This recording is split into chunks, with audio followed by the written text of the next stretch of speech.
All right, we are live. I'm glad I waited a second to hit the live button. What is going on, everybody? Welcome to Fun Speculation Podcast. This is FSP episode number 72. Bringing you lots of interesting news and gaming stuff as usual, but today was especially interesting because one of us had a very interesting day on Twitter today, or Yeah. X. Now, if I was to tell you who would have the biggest tweet or X post, I don't know what you call it, of all time in the Fun Speculation family, well, it's not Pong Soul. It's not Fuzzy. It's not me. It's not Game Pass Dad. It's not Psycho. It's not any of us. It's Jasper. I only have 170 followers, bro. 197 now. Yeah, it went up today. A little bit. So we're going to talk about what happened today, and Jasper caught something, but it brought up a bigger conversation for me regarding IGN, Xbox media bias again, and it's going to be some interesting discussion. I went and dug some dirt, things from the past. They think we forget. We don't forget these things. So we're going to talk about a little bit of this stuff and have a little bit of conversation about good old IGN and some of this biased media. So looking forward to that. Also, we'll have some discussion about Starfield. There was some new stuff today that showed up on their website, as well as we get more info on the Embracer Group situation as well, and we kind of speculated about that before, and it turns out we were accurate on the assumption. But hey, let's get to this amazing panel. Thanks for joining us. I want to say hello to the chat as well. You guys rock. But how's it going, Psycho? How you doing, man? I'm doing fantastic. It's just another beautiful day in the neighborhood. Been playing some games, some Demon Slayer, and a little bit of Quake 2. A little bit of Persona 5 Royal. Yeah, Royal. And what the fuck else I've been doing? Yeah, that's about it, gaming-wise. I have not played Halo yet, but yeah. I've been going to bed early because I'm an old man. I hear you. Well, we were just streaming that on, was it Sunday night or Saturday night? I can't remember. Saturday. Yeah, we had a blast. We were streaming for about 3 hours plus, and man, it's a way better experience. I mean, they've done a lot of updates on the controls. It was a little bit more fluid. There's lots of maps now, lots more modes in the playlist. They're doing great with getting that game back, and it's having a resurgence now. I think it's going to keep going, especially when Season 5 launches later this year. So it's pretty awesome to see. Hey, Fuzz, how you doing? You just had a live stream a little bit ago talking about Forza. Oh, yeah. Glad to be here with you guys. Man, Jasper definitely did some justice out there on the app formerly known as Twitter. But man, glad to be here. Glad to talk about, Starfield, even some Forza and, tidbits and whatnot. So, yeah, we're going to have a good one tonight. Yeah, it'll be fun. And the man of the day, Jasper, who sitting about 275 retweets right now, brought to light that IGN earlier today, and you caught this just by watching their video, right? Yeah, I was just like, I don't even watch IGN stuff. This is like the first IGN video I watched in like 3 weeks, and I was just like, yeah, I'll watch. Maybe there's a game I don't know about that's coming out, and then it's like, oh, okay, I guess I'm just going to expose you today. Right. So what happened is you noticed Lies of P, Alan Wake 2, and what was the third game? Mortal Kombat 1 was missing the Xbox on the overlay for the consoles that the games are releasing on. Lies of P is coming to Game Pass day 1, right? So you just mentioned that. Hey, and I'll go back to your tweet real quick. Psycho, your mic's doing some weird stuff, bro. I think you might need to turn on turn down the gain a little bit or something. Or turn down your volume, like maybe your volume's actually coming through your mic. Yeah, not sure exactly what that is, but it's that kind of stuff. Anyway, going back to the tweet from today, this was this morning, pretty early. So you're up bright and early watching IGN, I guess. There's better things I could do in the morning, but I don't criticize Jasper. Anyway, this morning you had posted weird how IGN only missed the Xbox platform on select games in their video about upcoming games. # do better. Fair criticism, right? You got 3 big games coming out this year: Alan Wake 2, Lies of P, and Mortal Kombat 1, missing the console, the proper consoles releasing on the on those games. If you're watching the videos as well, you would have no reason to believe that Xbox was actually even those games are coming out for Xbox, except for I believe they did mention it on Lies of P. He said Xbox on Lies of P vocally, but the other 2 games, Mortal Kombat 1, the only console he mentioned was Switch. Yeah. And on Alan Wake 2, there was no mention of any consoles whatsoever. So if you're just watching the video and you're trying to figure out, what platform it's releasing on, then you would probably not realize that those games are coming to Xbox if you're a casual fan who doesn't follow the news and all that kind of stuff. So you brought it to light, right? So what happened was the voice of this video and the writer, supposedly, of this video as well, Max Scoville of IGN, actually responded to you. And I'm going to go up to his response, where he said, I want to make sure I read it correctly. And we were in the DMs a lot today, guys. So bear with me here because I want to make sure I read it correctly. Let's see. That was but I've been doing. Okay, go ahead. I was gonna say I've just been doing pretty good. Yeah, I've just been on Twitter all day. It's Oh, kind of been yeah, broken still doing for your me. intro? Okay. Yeah. Yeah, just like just having fun on Twitter. Yeah. Yeah. I'm sure your notifications have been blowing up the entire Yeah, day. Twitter actually sent me an alert. It's like, hey, you're getting a lot of notifications. Do you just want to mute notifications for a while? Right. That's hilarious. So Max Scoville responded to you, and he said, that was just a good old-fashioned screw-up on our end. If it was some pro-Sony conspiracy, the lower thirds probably wouldn't contradict what I actually wrote in the script and said in the video. We totally should have caught it, and apologies for any upset it caused. Now, I didn't see you say anything about a conspiracy or anything in your tweet. No. Just pointing out information. Just putting out that fact that Max himself put that out there. Okay. Anyway, so you go on to say, all good, Max. I figured it just got missed in the edit and just wanted correct information out there. Very classy of you, Jasper, I'd have to say. At this point, you would think it's over, right? Yeah. They caught it. They're fixing it. You said all good. Just wanted to make sure the correct information was out there. But then this happened.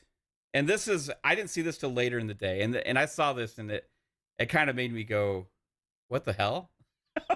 What the fuck? Like, what's going on? Good old Max goes on to say, much appreciated. Maybe next time there's a mistake, just tweet at us or leave a comment instead of posting out of context screen grabs and framing them like you've uncovered some kind of anti-Xbox conspiracy. Just a thought. And I'm sure that one YouTube comment will get them to take down the entire video and change everything. Right. Yeah. So, now later on, Max, I saw that originally, and I was like, mind you, there was a lot of response to that comment because it was like, whoa, why the sensitivity? Why the defensiveness? Why are you bringing up Xbox conspiracies? Jasper just pointed out your errors in the video, thinking that you should do better and make sure that people know those games are coming to Xbox, right? Yeah, actually, sir, it's coming to Xbox, so I actually, that's what I do. So 3-Bit had actually replied, and he was like, what's with that response, LOL? Which prompted 3-Bit to get blocked by Max. 3-Bit who is a developer in gaming who also doesn't console war too much or anything like that. All he said was, what's with that response, LOL? got blocked. I went on to say, what's with the sensitive response, LOL. And then I made a quote tweet saying, IGN needs to do better instead of going after somebody on YouTube who points out their mistakes. In fact, just get your shit right in the first place. Or maybe I'll be an editor and I'll take $1 less pay. How about that? And then I was like, maybe it's just Max that's defensive and sensitive, right? Which then prompted me to get blocked as well. So I expected that. I didn't expect 3-Bit to get blocked. He didn't really do anything. Other people got blocked as well for commenting on this post, pointing out another situation. Jasper, what's your thoughts on this? Because you're the original catcher of this and the original poster of this information, and also kind of sort of attacked by Max, who I would like to add this one other thing. Later, after he had gotten lots of criticism for his weird defensive response, he did go on to say, that was a snarky, this was 3 hours later, by the way. That was a snarky defensive reply I made after waking up on a Monday morning to a bunch of angry comments making wild accusations about me and my coworkers over a minor mistake that has since been corrected. We took down and re-uploaded the video. I didn't say anything about his company or his colleagues, so I just said, fix your shit. Right. And mind you, this was not an apology that he made or anything. He was just acknowledging that he made a snarky remark. Yeah. It's like, I made a snarky remark this morning after I didn't have my coffee. Just letting you know. So this is brought to attention, recent and over the last several years, Xbox bias from IGN. Obviously, they're sensitive to that, right? Because your post made no mention of any of that. It was just about this specific video. Yet they come out with a grand conspiracy blaming you and people on social media for overreacting and saying that there's some kind of grand IGN conspiracy. They're putting that out there. I didn't see you put it out there, the original poster of this, or even in the comments, I didn't see too much of that. Max is actually the first person that said that. So why do you think you triggered them so much, Jasper? Guilty conscience. I'm sure they probably hear about this every day from other people. It's like Xbox or IGN, you're biased against Xbox. I'm sure they probably hear that every day. So like they just straight up assumed that I was attacking them for no reason or whatever. But I was just like, no, just fix your thing, bro. You're just that's like my one pet peeve. That's why I'm the actually guy, is because I hate misinformation. So I'm just like, yeah, fix it, and then we won't have like lies and fake news and all this crap going around if you just put out the right thing first. And so you were being classy when they said that you said all good, blah, blah, blah. Like, just want to make sure the right information's out there. Exactly what you just said. And then he came back with the snarky ass remark that he admitted to was a snarky ass remark, which offered no other context or apologies or anything. It's just saying, hey, I was being snarky. Yeah, that's why I left it alone. It's just like, I'm going to take the high road because it makes me look good, where I didn't like attack him or say anything bad. It just makes him look like shit. So I'm just gonna leave it at that. Which I think it does make him look like shit. It also makes IGN look like shit, right? This prompted me to go back to my memories of IGN over the last few years. Now, I will say, I used to be an IGN fan, like back in the day. I used to listen to Podcast Unlocked religiously. It was my most listened to podcast. That, and I listened to Gamertag Radio back in the day, which was from Danny Pena, Paris Lilly, and the crew over there, right? I listened to Easy Allies, which was made up from a lot of the people that had left Game Trailers when that got shut down. I listened to a lot of those kind of podcasts. I didn't really know about this whole YouTube podcast community back in the day, and I was an IGN fan. And I started to notice, though, a lot of trending things about like this anti-Xbox sentiment coming from them around originally the launch of the Xbox One, and it carried through. But there was a lot of negativity around everything around that time, so I just kind of chalked it up to that's just the way it is right now or whatever. But it kind of, why though? Why is that, Psycho? Sorry to interrupt, but because the PlayStation what the fuck was he? He was like a VP or something like that, left PlayStation and became the not CFO, but the main person in charge at IGN in 2014, and that correlates with everything that we see in Right. PlayStation, and that not necessarily in the beginning negative Xbox, but slowly talking less of Xbox to the point then they kind of chimed in with the whole console warring for clicks. Right. And so, Sorry. no, you're good. So to add the context here and about media bias in IGN's history, especially regarding Xbox and this anti-Xbox sentiment that's out there with IGN. All you have to do is put in Twitter @Dan Stapleton, Xbox bias. Simple enough, right? You'll see quite a few things, and I was posting a lot of these for our show tonight. Starting back, I mean, this goes back with this tweet, which was I know. I was watching a little bit of Dirt today. He brought up the old thing with Destin where it's like 900p and 1080p on PlayStation 4 and Xbox or whatever. Yeah, that was one. Going way back. Yeah. that was one. But this is another one. This is Dan Stapleton. Dan Stapleton is the director of reviews at IGN. Okay. This was back in November 12th of 2020. Presented without comment. Xbox Series X review, 902,000 reviews. PlayStation 5 review, 2,118,000 reviews. So what is the point of that post from the reviews editor? Presented without comment, just highlighting, because he wanted to, how many more reviews the views got from PlayStation than Xbox. What would be the context or the point of that? Does anybody have any thoughts on this? Like, this is around launch time of the consoles. It's like PlayStation makes more money. They get more views off of it. So presented without context.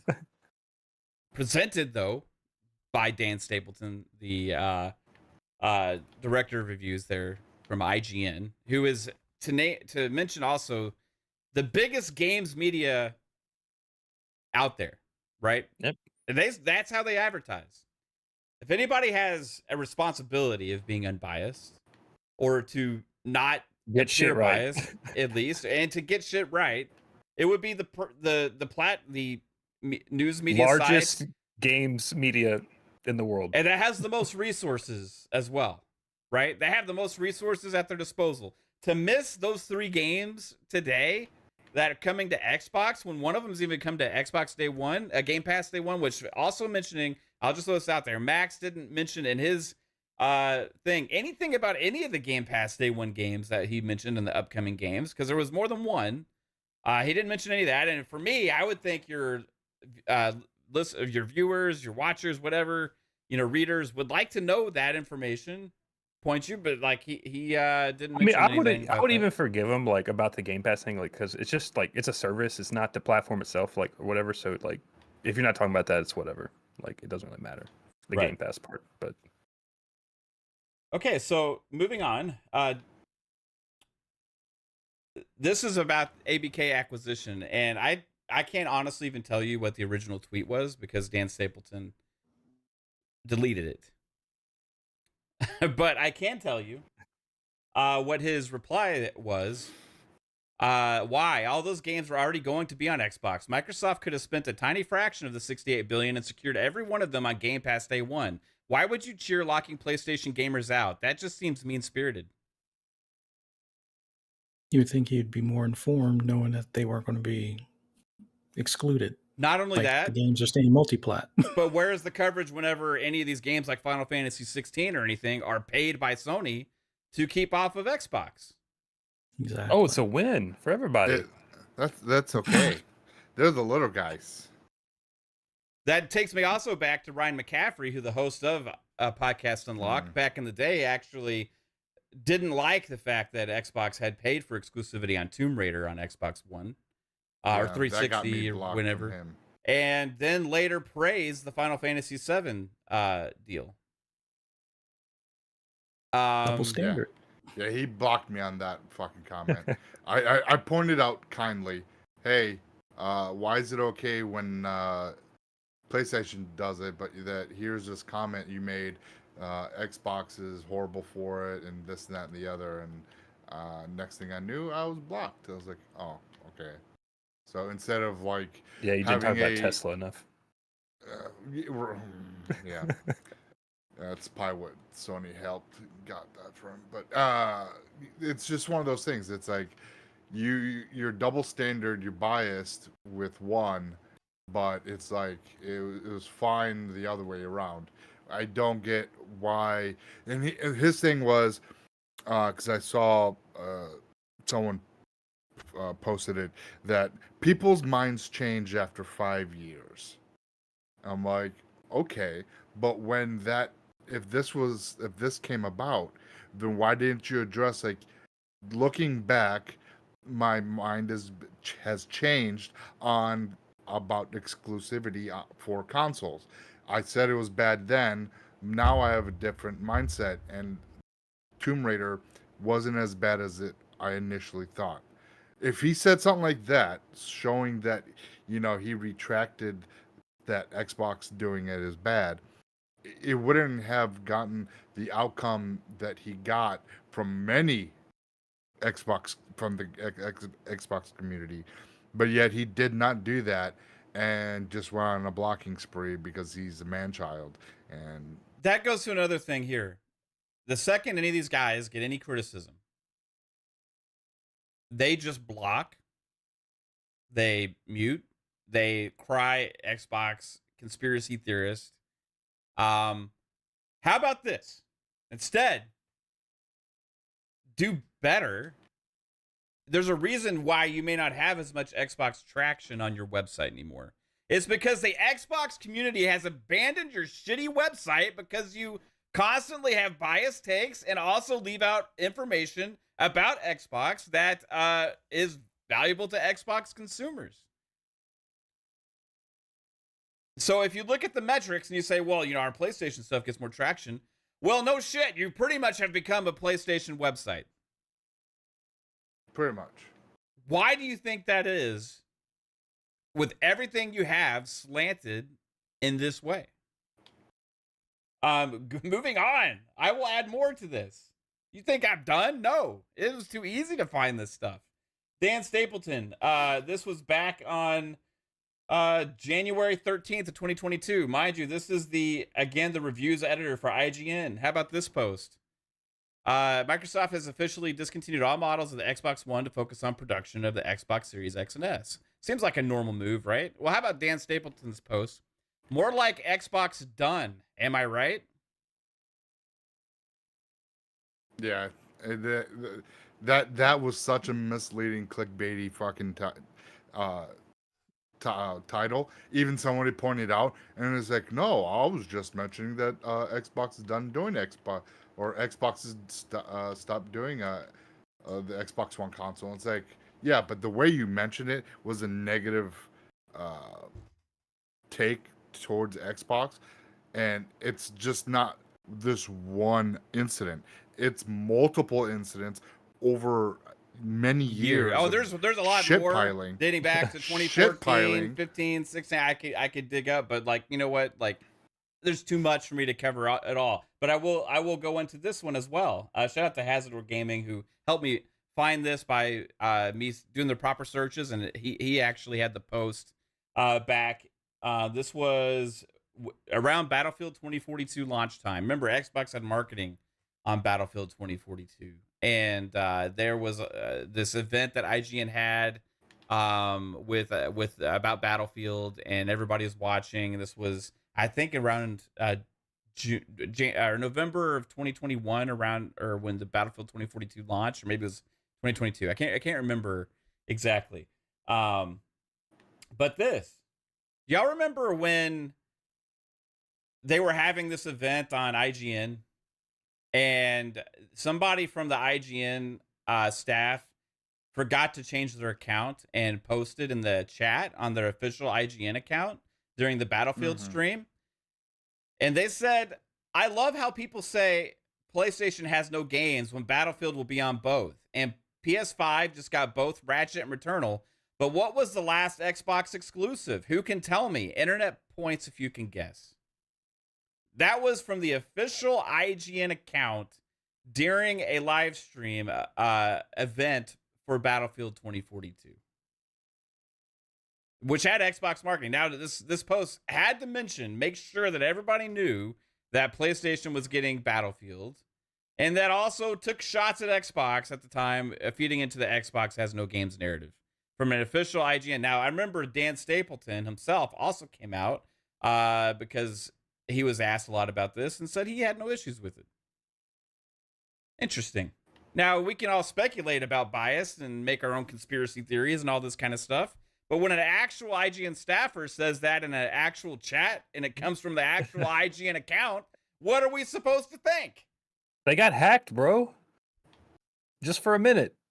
And then it was given right back. Mm-hmm. How about this? More from Dan Stapleton. Again, man,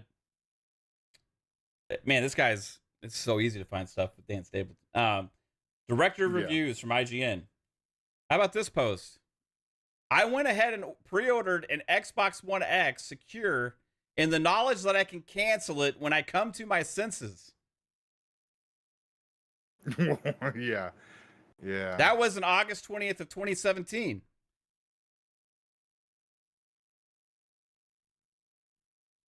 That was a negative post. I was really being honest. I just didn't know if I wanted to get it because the PS4 Pro was so much better, but it lacked an UHD disk drive. It lacked real 4K. I mean, he's just excited about canceling pre-orders because he can't do that on PlayStation without getting banned.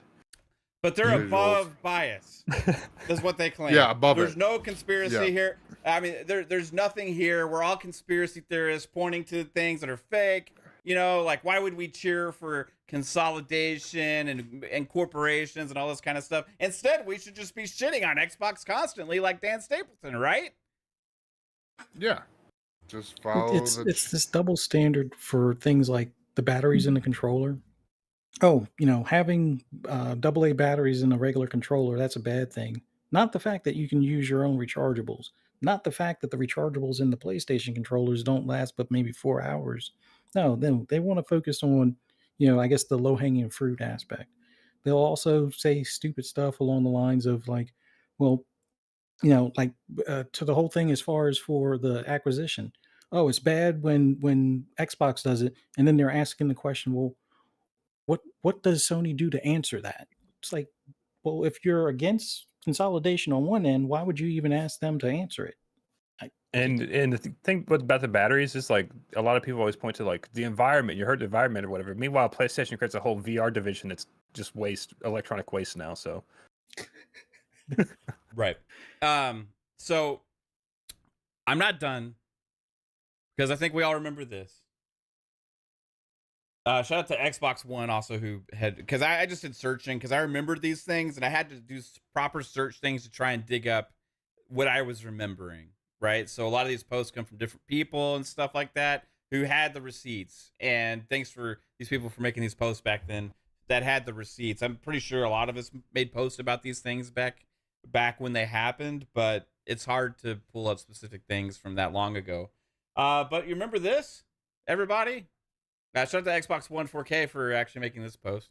According to this video, with the guy wearing the PlayStation chain on their daily fix or whatever it was on IGN, Akeem Lawinson, I think is his name. Xbox was leaving the console market. Somebody actually had the clip here, so I'm going to play it. Striving to get rid of the box in Xbox. Yeah. So that essentially means that they're striving to get rid of the box in Xbox. Yeah. So pretty much just putting information out there that Xbox is moving on from the console market, which prompted Xbox to actually make a response, which prompted IGN to issue an apology, which prompted them to remove that video and redo their daily fix.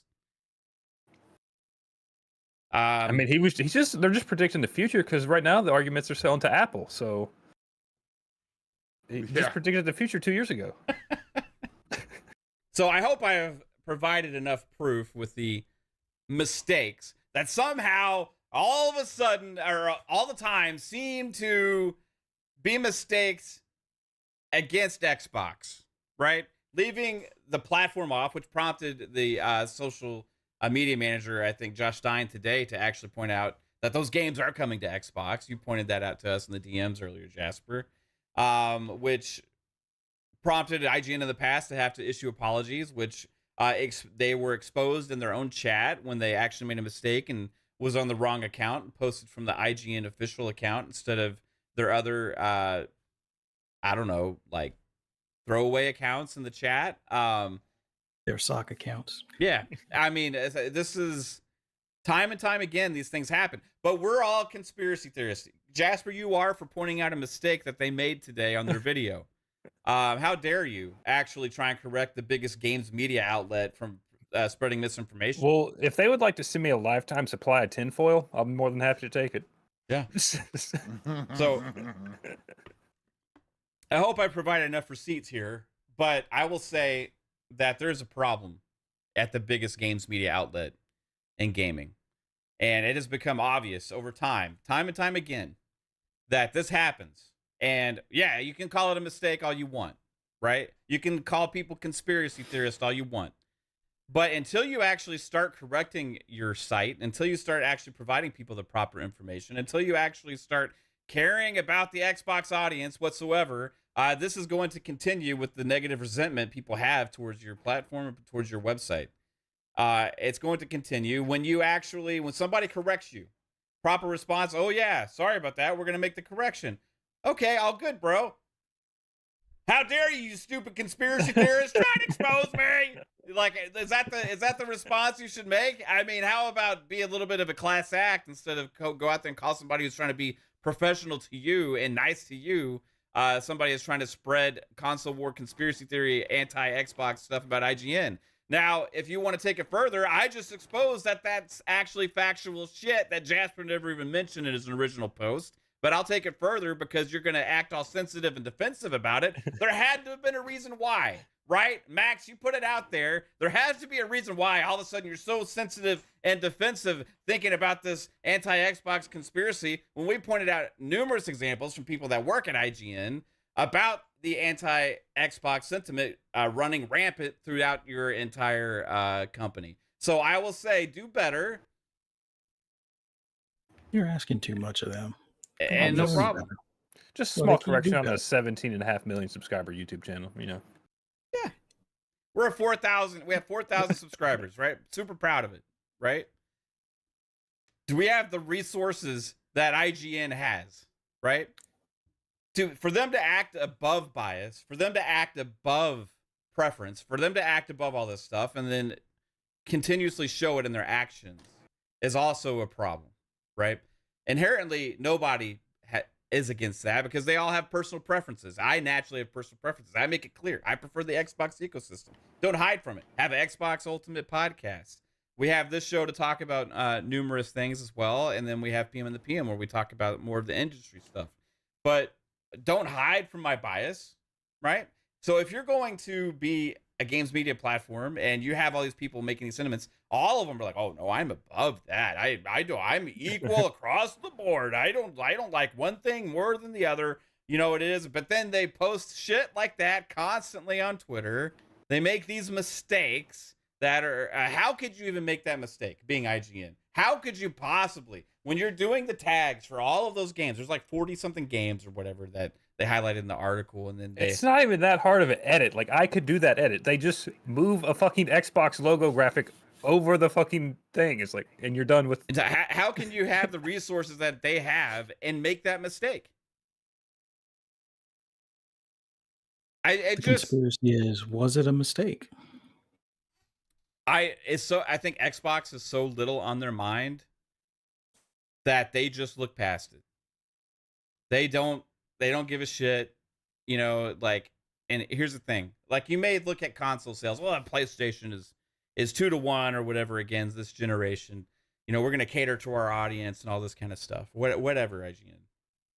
There's more users in the Xbox ecosystem than there is PlayStation. And that's a fact. Yep. So if you want to count people that are gaming that might be interested in gaming news, you might want to start paying more attention to the Xbox audience. You might actually see an uptick on your metrics. You might actually see some positivity going around there. Destin made a good video recently. I praised about Baldur's Gate 3 and the developers who are weirdly trying to shoot it down as like, well, we shouldn't use this as a barometer for games going forward, because we can't do that. I think it's bullshit too. I agreed with that, but like that was the best piece of media from IGN I've seen in years, right? But to come out and do stuff like this, and then not only to do it, but to come back with a snarky remark to the person who brought it to light, is bullshit.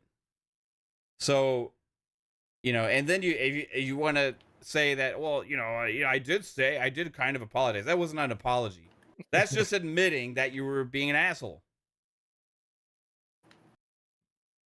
That's it. I can say I was an asshole. That's not an apology, right? Like, you can say you're an asshole all you want. Yeah, you were an asshole. And that's what prompted me to make the post that I did. It's why a lot of people are taking what you did from what Max Scoville did today and running with it further than it had to be. Yeah, there's a few people like under Max's comment is like L take, like that bad take, Max, whatever. So like, yes, I'm all right. Yeah.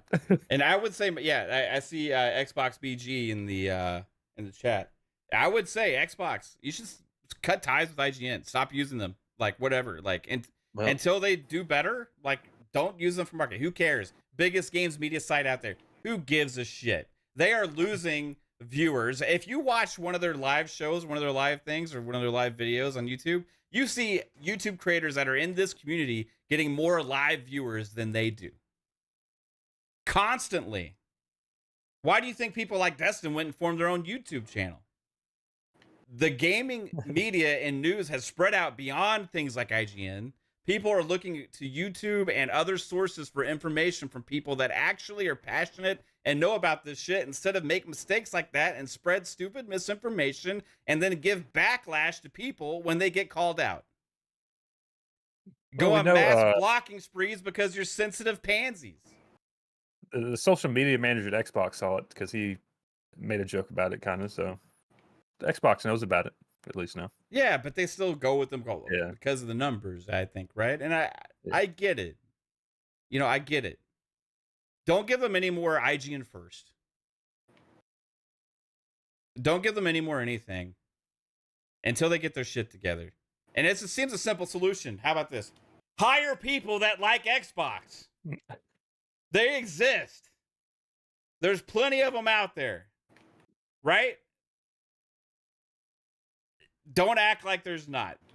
Hire people that like Xbox to counterbalance it instead of having this bullshit run rampant constantly. The editors that put that together and put the fucking console platforms on that video today should be ashamed of how shitty their work was to not even acknowledge the fact that those 3 massive games are coming to Xbox. Like, how could you make that mistake? It's so simple. Such an easy thing. And for Max also to say, well, I've made sure to put the right platforms when I was speaking it and in my thing. You didn't mention the platforms in Mortal Kombat 1 except for the Switch. And you also didn't for Lies of P. Or Alan Wake 2. One of the two. One of them he did. The other one he didn't. Yeah, whatever. So you can't use that as an excuse either, right? Because the information was all that on the screen is what the platforms were. So don't be a dick. Do better. And IGN as a whole, you suck. Anyway, anything else, guys? You want to add to this? Like, I was baffled. I seriously stopped watching them years ago. Just like the whole Ryan McCafferty. Like, I was another one that used to watch Xbox Unlocked. Every week that it came on. But if you're gonna have the double standard of, oh, this is bad, but when the other guys do it, it's good, and then say like comments on Twitter like, "Well, miss me with all this." F you, just fuck off. Like, seriously, like, you lost all credibility on anything Xbox related. I don't care how many followers or viewers you have. I'll never listen to anything out of his mouth. It's like, it's worthless at that point. Like, if you're going to just have an Xbox podcast, but yet badmouth them for doing what the other guys do all the time and then cheer on the other guys, Like, fuck off. That's all I got. Yeah, fair enough. Hey, what about you, Psycho? I stopped fucking listening and doing anything with IGN for fucking a long time. Pretty much anything that they spew is just nonsense. I just after getting blocked from Ryan and the fact that we constantly hear them talking shit about Xbox, but yet don't have any fucking moral journalistic integrity to keep both fucking consoles on a neutral field. Yeah, you might, if you do have a console preference, it's all right to talk a little bit more about it or whatever the case. But to the fact that you dog shit on the other console, your journalistic integrity just goes out the fucking window. I don't listen anything that you have to say, and it's nonsense when you are pro Xbox, and it's like you're just doing it because it's the right now there's an upswing with people with positivity, so you guys are just oh, we're always been cool with Xbox. No, you fucking haven't. You really haven't. Ryan McCaffrey kind of has, and he's been kind of fucking differ with Xbox of lately, and it's just one of those things. It's like, how can you take any of those guys seriously?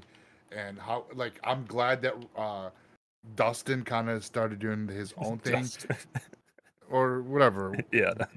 Destin. Destin started doing his own thing.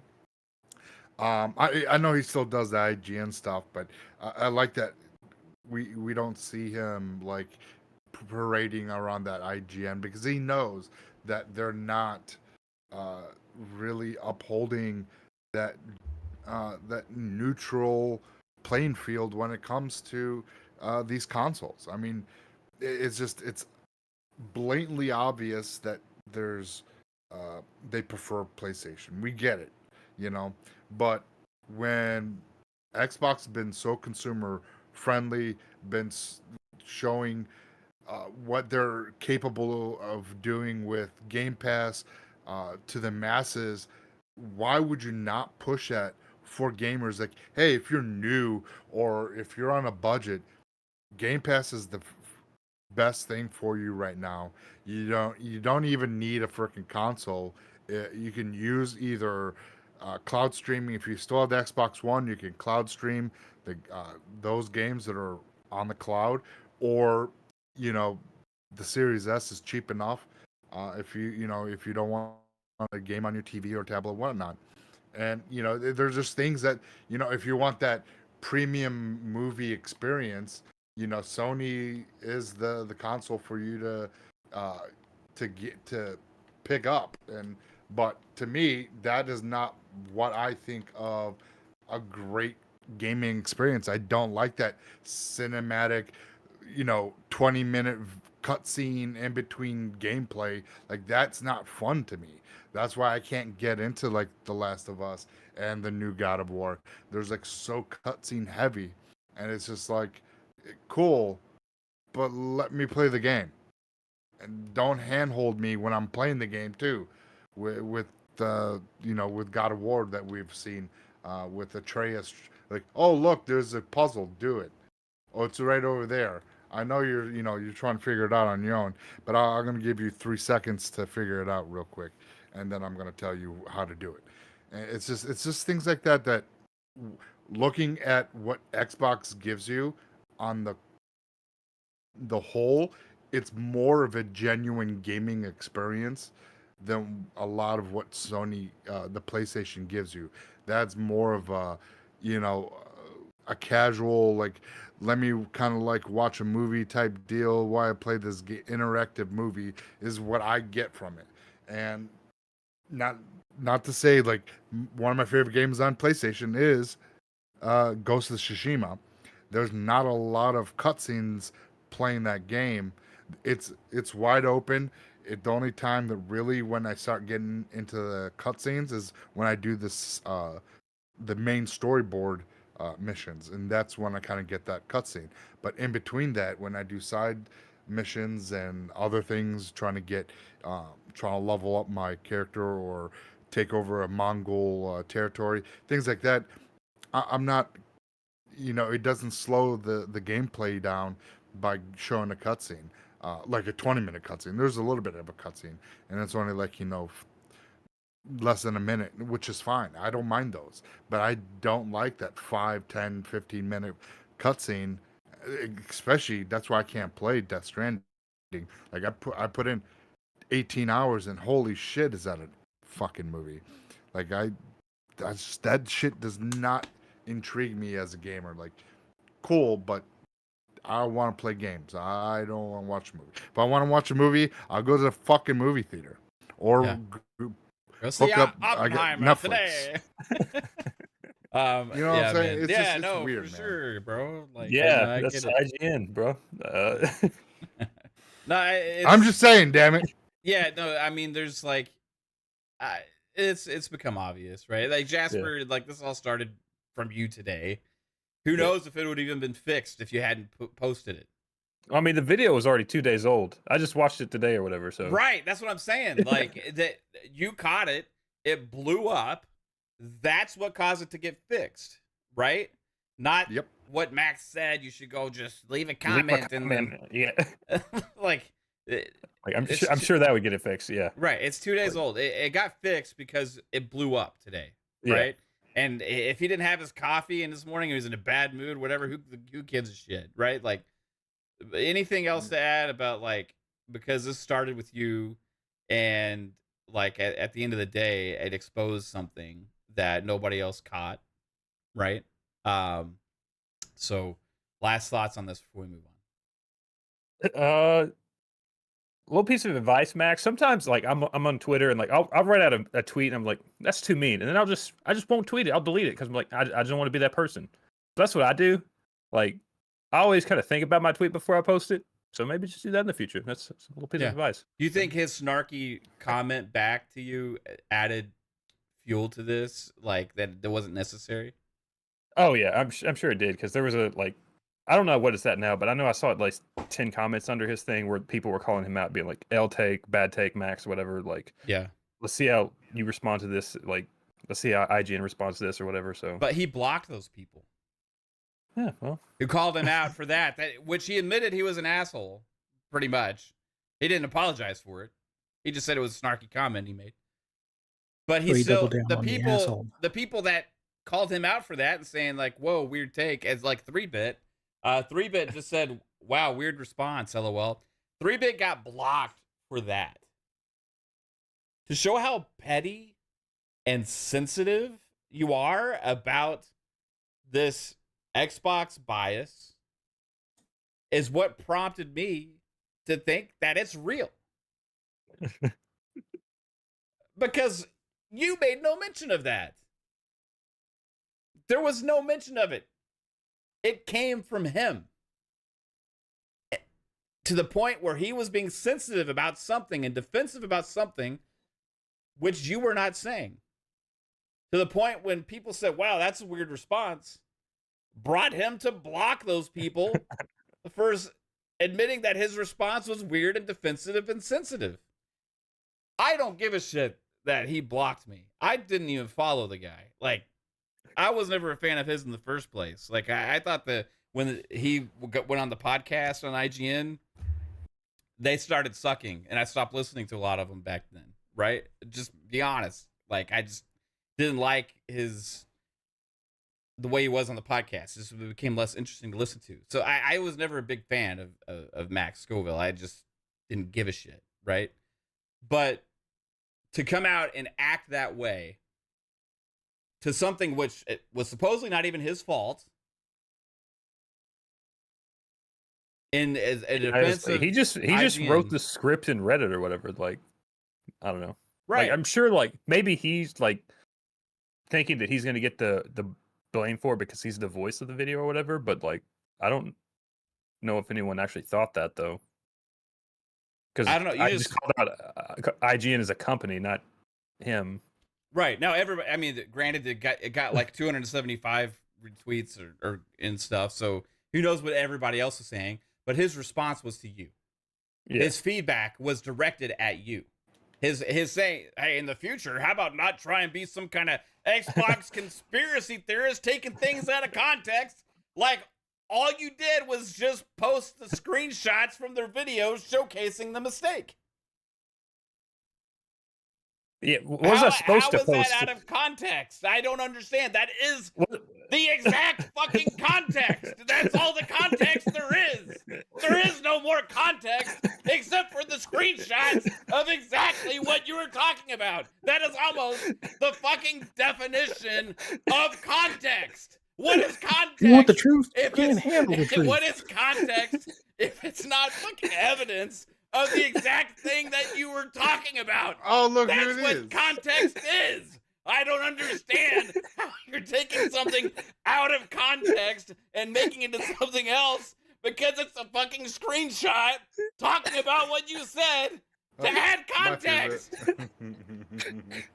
What the hell? It's so stupid. What was that? What was I supposed to post? A screenshot of Starfield or some shit? I don't know. I don't know. You're supposed to say, all good, Max. Yay, good job. That's right. I gotta fixing the leave a video." comment. I gotta leave a comment under the YouTube video. My bad. No, you were supposed to post a picture of Jim Ryan and giving them a pound or I don't know, a fist bump or something. That would have been the right thing to do, I guess, to bring it to his attention. It's the dad take it out of context. Like, that was so fucking like weird. Hey, thanks for taking this out of context, you conspiracy theorist nut, Jasper. For how dare you take a screenshot and show evidence and post exactly what you're talking about. Oh my god, I'm embarrassed now. I'm gonna make an apology 3 hours later, but it's not a real apology. I'm gonna make sure I block everybody that calls me out for this horrible take. Anyway. How's it going, 3-bit? Hi. 3-bit got blocked as well today. Yeah, I did. Was there anything else you said to get blocked other than like, wow, weird response? What did I say? I said, "What is this response?" and then he blocked me.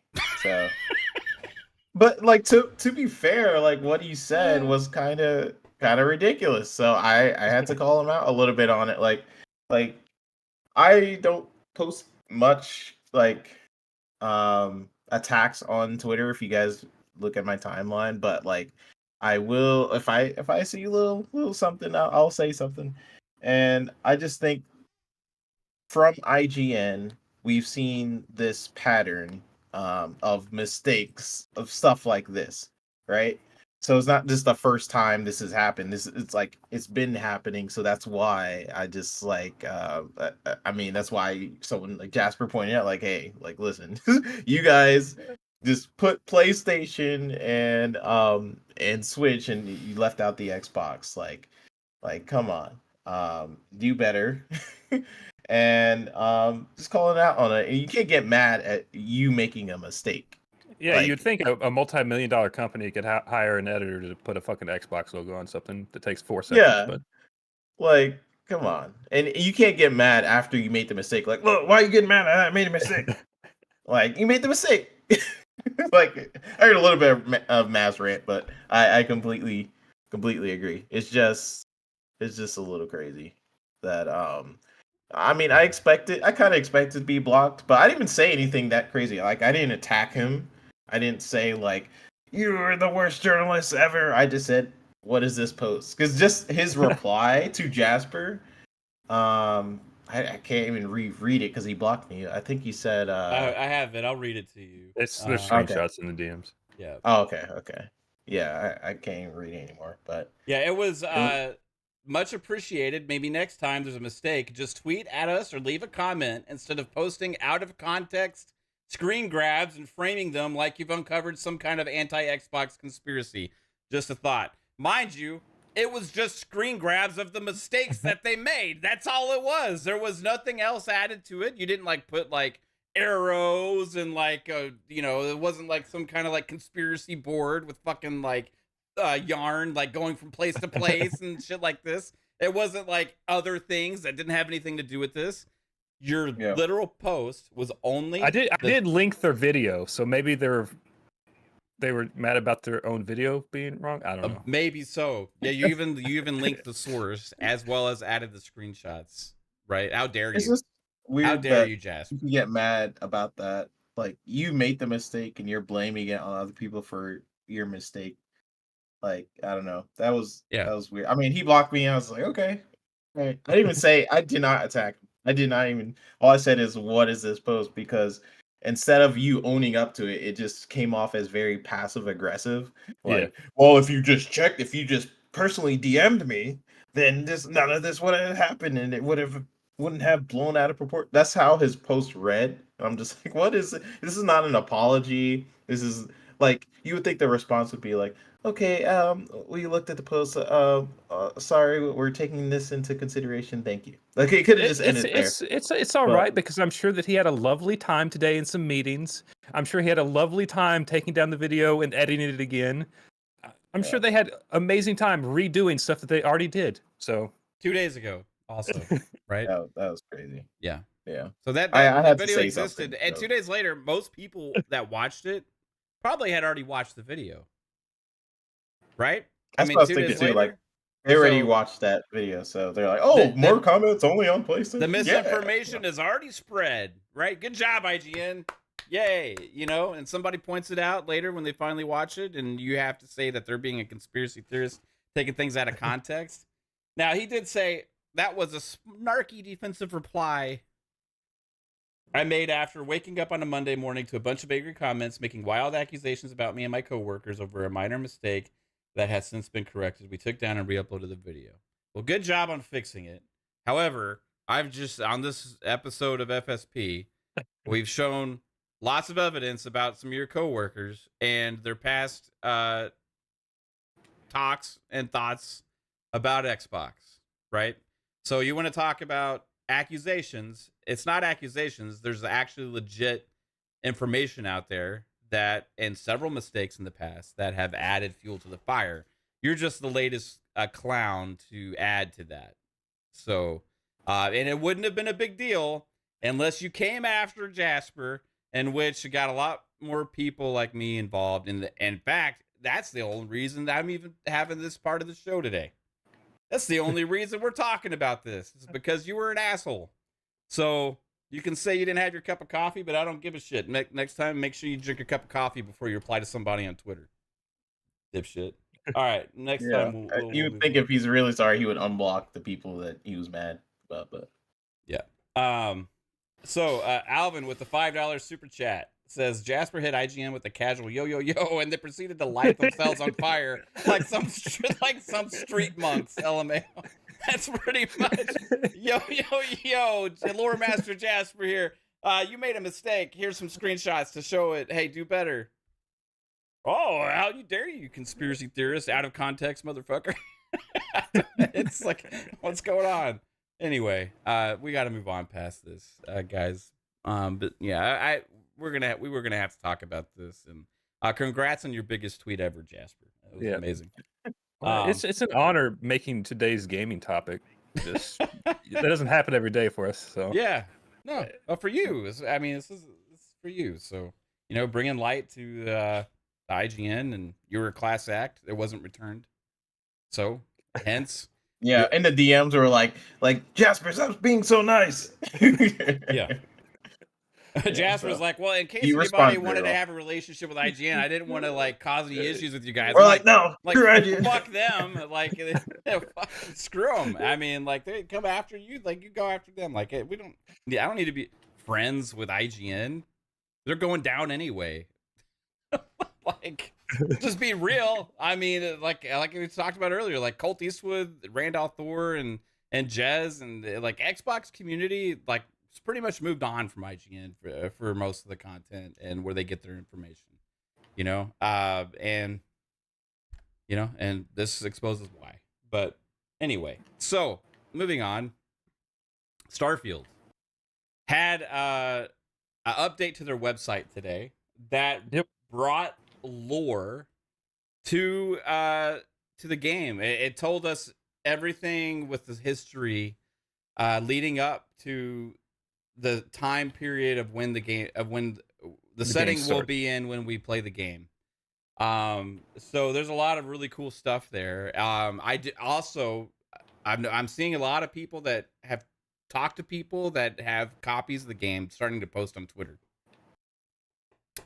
And they are making comments like hearing amazing things. And these are from people that usually, some of them like to shit on Xbox all the time. Let's just be honest, right? It seems like there's a lot of positivity out there. So what is the thoughts from the sentiment right now? Like, it seems like there's a lot of hype, and what was posted today. Did you have a chance to check out the website, Psycho? No. What website? Okay, The Starfield website. Okay. Well, I wasn't sure if it was like it's like a lore, like a Starfield lore, like kind of like. You just like scroll down to the idea. bottom of the website, and it has like a little timeline thing, and it tells you like the history of like Earth and what led up to the story in Starfield from like day one. Oh, I clicked on a website. I couldn't find it. Yeah, you got to scroll. There's no link or anything. Game You just Pass scroll. Dad who shared this with us. This is how Max saw Jasper today. Thanks, Bob. Appreciate that. So yeah, on the Starfield website, if you scroll down, I'm going to go to the website so I can kind of read through some of this stuff. Do you have a chance to check this out, Jasper? I posted it. I didn't get a chance to read it yet. I was kind of reading Twitter today. Yeah, I would imagine so. So this is on the. I'll go through some of it here. It's on the actual website. Oh, the story so far. Yeah, it's really cool stuff, man. So let me bring it back up. It's on the bottom. You just kind of go through. All right, so 2050. This is going to go through the timeline. This is what we know going into Starfield when we play it for the first time on August 31st. In 2050, humans have first arrived on Mars, but by 2100, humans are living in space. So they're saying by 2050, we went to Mars, and then 50 years later, people started living there. By 2156, humans arrive in Alpha Centauri, which is 4.37 light years away from Earth. And then 3 years later, the United Colonies are established.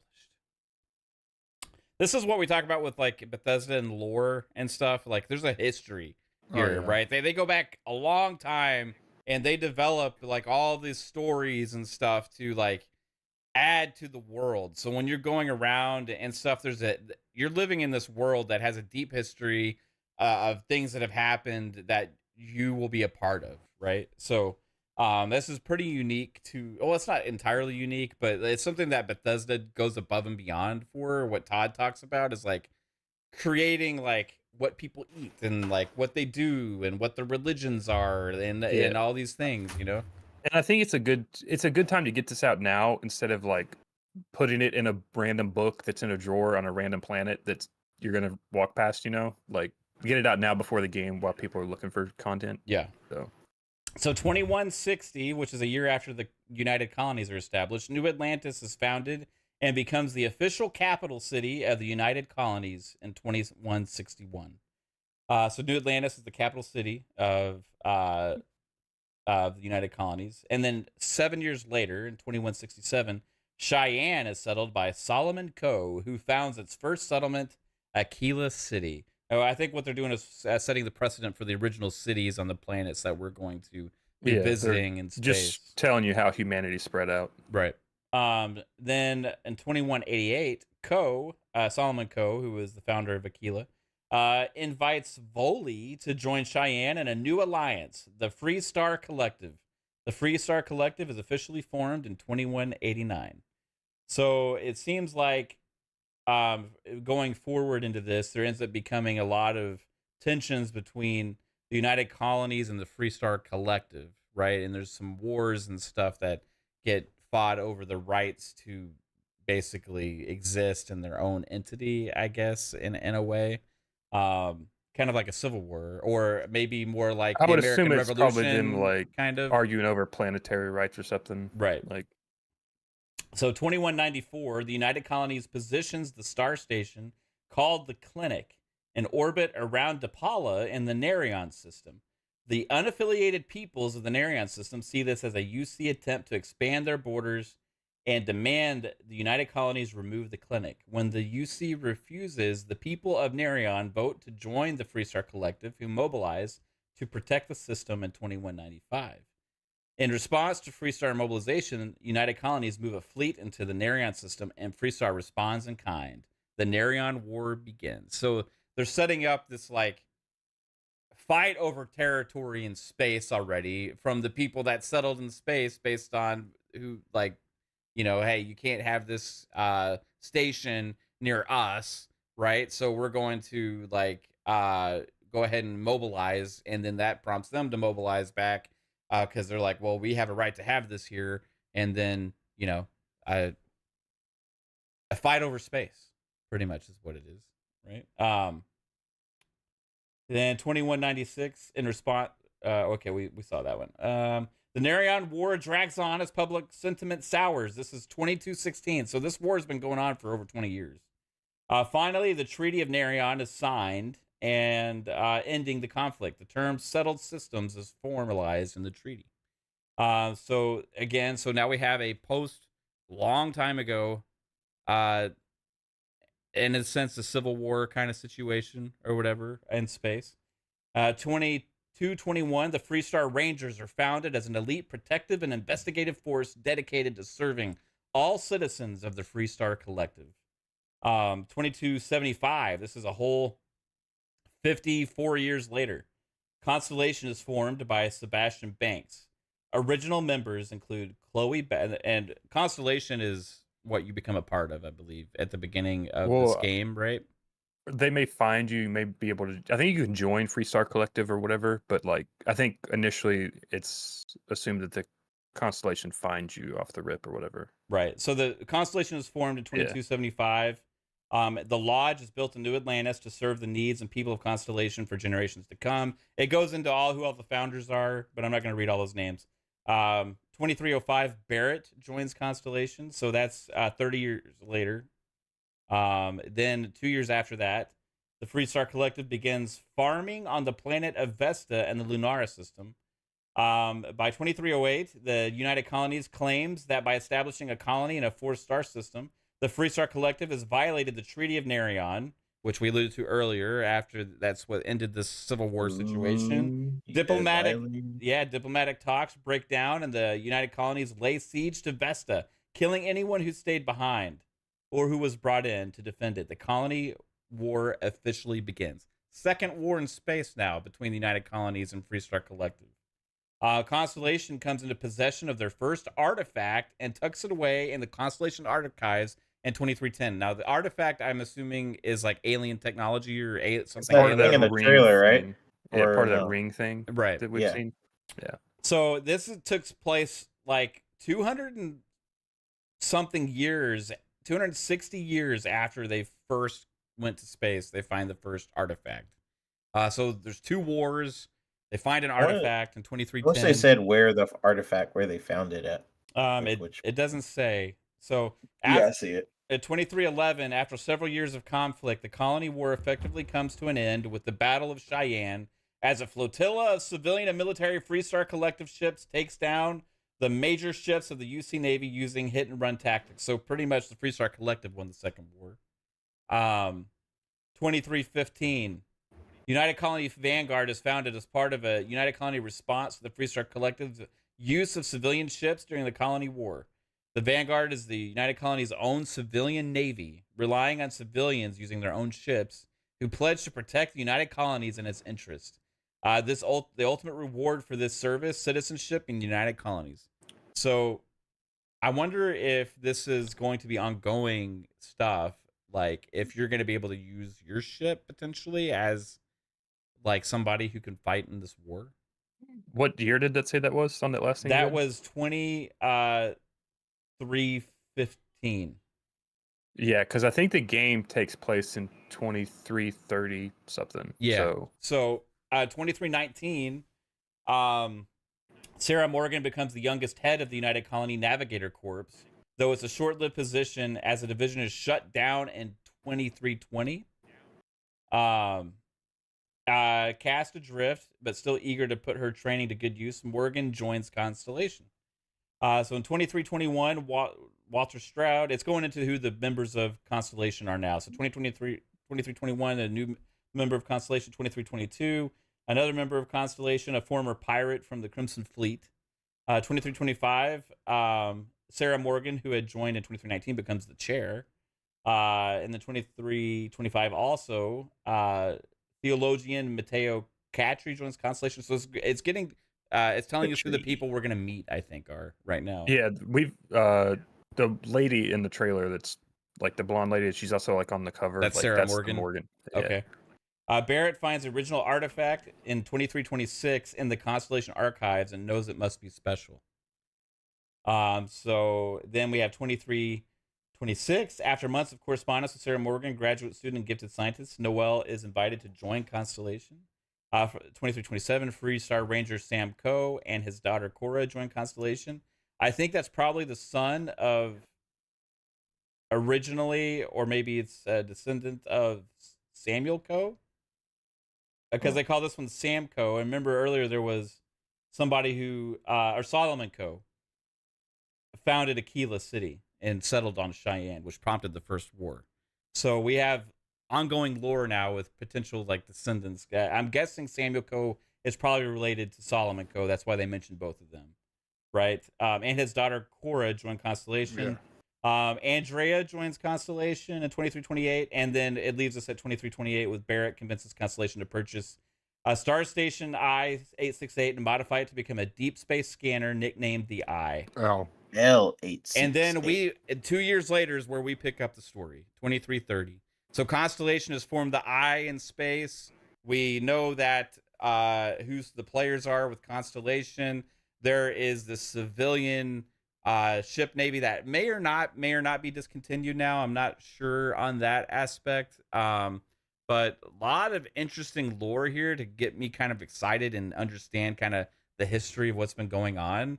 And I love this kind of stuff, man. Kind of makes me wonder if like you're going to be playing to try to understand the artifacts, but at the same time you're going to kind of be splitting in between the different paths of the Federation and the Freestar Collective to try to figure out like you're trying to bounce back between like the tensions that those two factions are having. You don't want to cause a war and you're trying to avoid that. Kind of like in Skyrim where you had the Stormcloaks and the whatever the fuck the other ones were. Right. And you could like side with those at the end. Yeah. I mean, I'm thinking like how they might handle it is similar to that, Jasper. Or if the artifacts are as important as it seems to be, that could just be a part of the main mission. And yeah, I would assume that the main like story is finding the artifacts and understanding what they are, and then yeah, because I'm sure like the figuring out main mission more. will give you that space power that we saw in the trailer. Yeah. Like I feel like that's going to come from a main mission, but Yeah. I'm sure the side missions we could find out a little bit more about that backstory if they are descendants, like what you said, Mav. Like maybe we'll find out a little bit more. Yeah, About the wars and stuff. Yeah, for sure. Tom from Toonami hit us with a $5 super chat saying, "I'm playing as the United Colonies and the Freestar Collective. Better hope I don't find out they have any oil." Razor NZ gifted 10 memberships, bro. Thank you so much, Razor, for the membership gifts. Congrats to everybody who got one. Enjoy your emojis. Yeah, I appreciate the support, guys. It's amazing.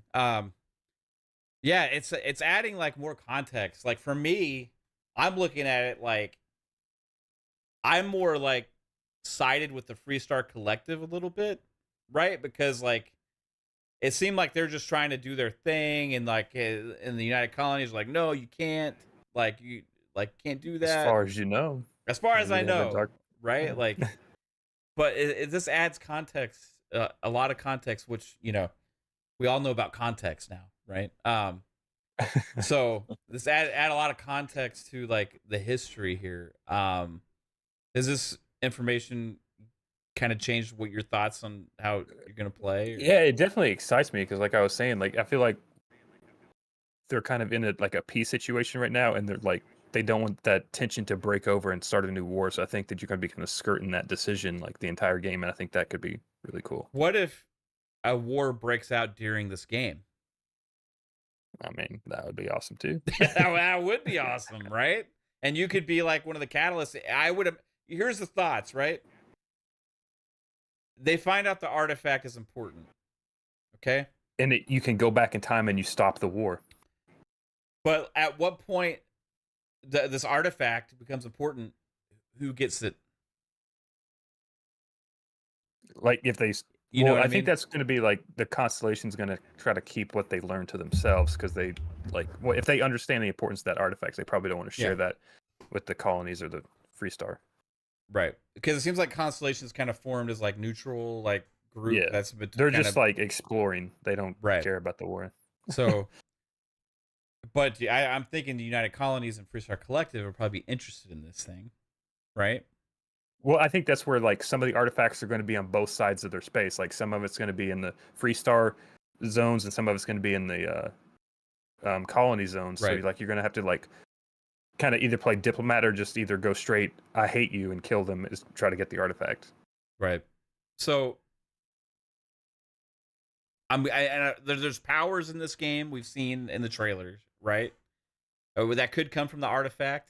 It could come from somewhere they travel to because of the artifact or something else. A lot of speculation with maybe we're going to come across like alien, like intelligent life at some point during this game as well, which for me would be like crazy. Like I would love that to happen like halfway in, you know, like not right away. Like you play like 20 hours of the game, and it's like, oh my God, like, because that would be such a monumental piece to this story, you know what I mean, to be a part of. But yeah, I'm thinking about how this world is. I'm still going to stand by what I said last time on our last show.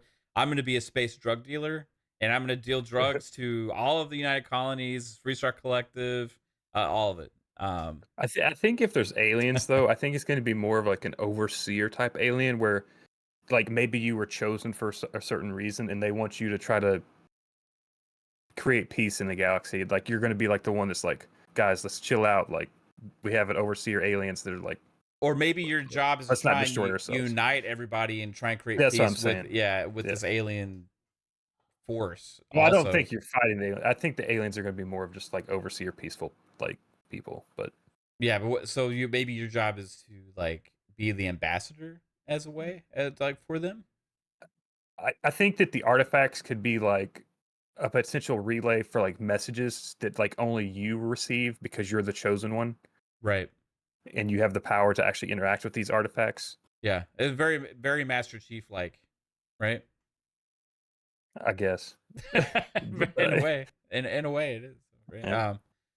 Yeah. Fuzzy, is this lore excite you anymore, or?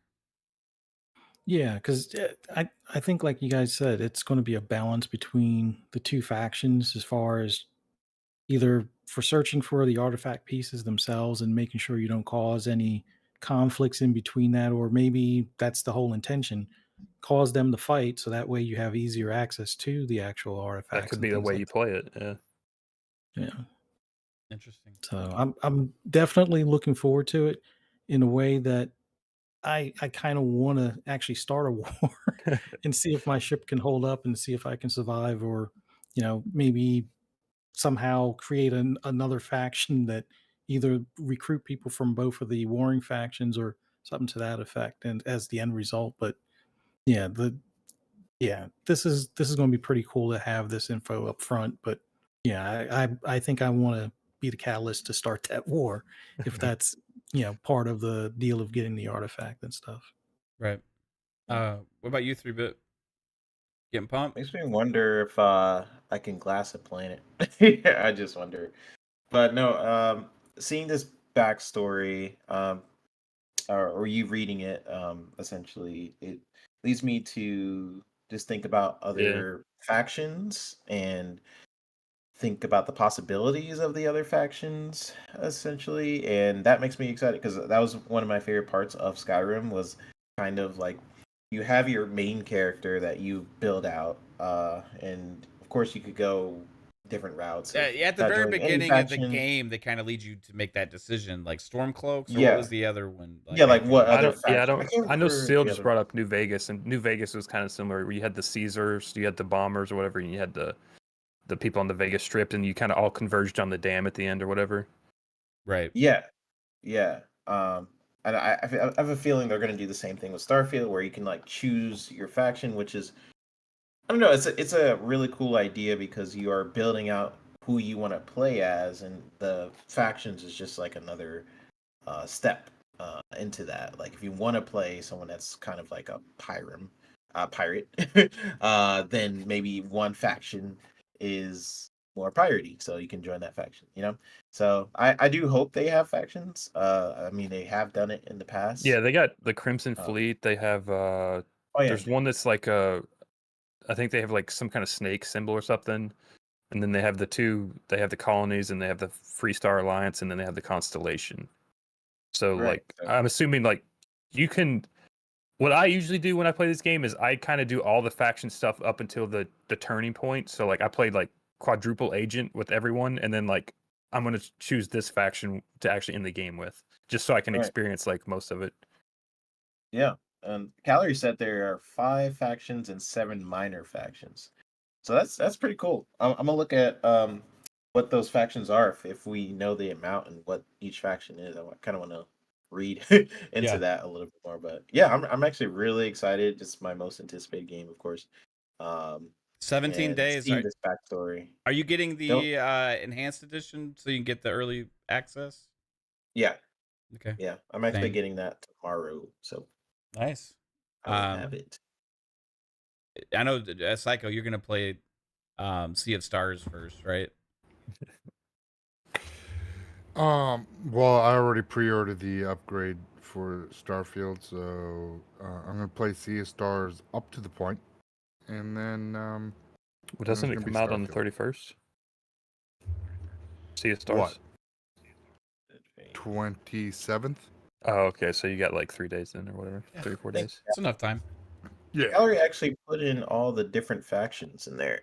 That's crazy that we know yeah. what the fact. Yeah, I'm really excited. Getting a little bit of that lore, knowing past Bethesda games, how immersed that this game is going to be. I don't know why the negativity that's coming from the media, when they freaking praise Skyrim, they Fallout 4 had what 24 million copies in the first 3 days or 24 hours or some shit. It was like the biggest Fallout game. Yeah. That got Game of the Year. Skyrim got Game of the Year. Oblivion was like really touted as probably one of the better RPGs back then. It was just like, it's just to see a brand new IP on something that's never been told. It's pretty much been Todd Howard had this baby in his head for 20 plus years of what he really wants to do from it. It's really exciting time for gamers right now to see what plays out. And as we saw the little teaser with some kind of force powers, so I'm assuming when you either get go to another dimension with the artifact, it really the game starts unlocking the potential of what you could do. They're focusing too much, personally, I think, on the 1,000 planets, but and if you listen to the direct and past videos that they put out about Starfield, the 1,000 planets really all it was is to give you a vast feeling of space, so you can go on the adventure that you want to, not the story and the adventure that Yeah. they are trying to. They're trying to have as much of an lead you on the accurate path. representation of space as possible, right? Correct. Yeah. And, so it's and just that's the let you thing that explore. they're getting lost they're getting lost in that. Oh, it's 1,000 planets. Oh, that's so much. Like, bro, get off this 1,000 planets and look at what the game is as a whole. Remember what you've played from Bethesda in the past. Don't don't get this Xbox console or bullshit into your reviewing of this game. I mean, we already seen Game Rant put out like what 10 fucking negative articles. they just so do we the know same what shit, they're gonna. They're game rant. We know what they're gonna Dude, give. they post like Starfield when that 100 game comes out. articles a day. It's copy and paste. They just change the title. I literally think all they do is like type shit into like Bing chat and like just like, hey, make a negative post about this and like just random stuff, like just stupid things, man. Like it's like nonsensical, ridiculous articles, and I think they just go for the quantity and hope that something takes off and people like respond to it. That's what their website is to me. It has no integrity whatsoever, and it's pointless to even exist except for the fact of them trying to get as many clicks as possible. The thing with Starfield, like you were talking about the 1,000 planets, like people don't know how to like comprehend that or like handle that in the game. Like Starfield, you're probably going to have a direction. Like there'll be like we've heard there's an artifact on this planet. It's going to give you a waypoint.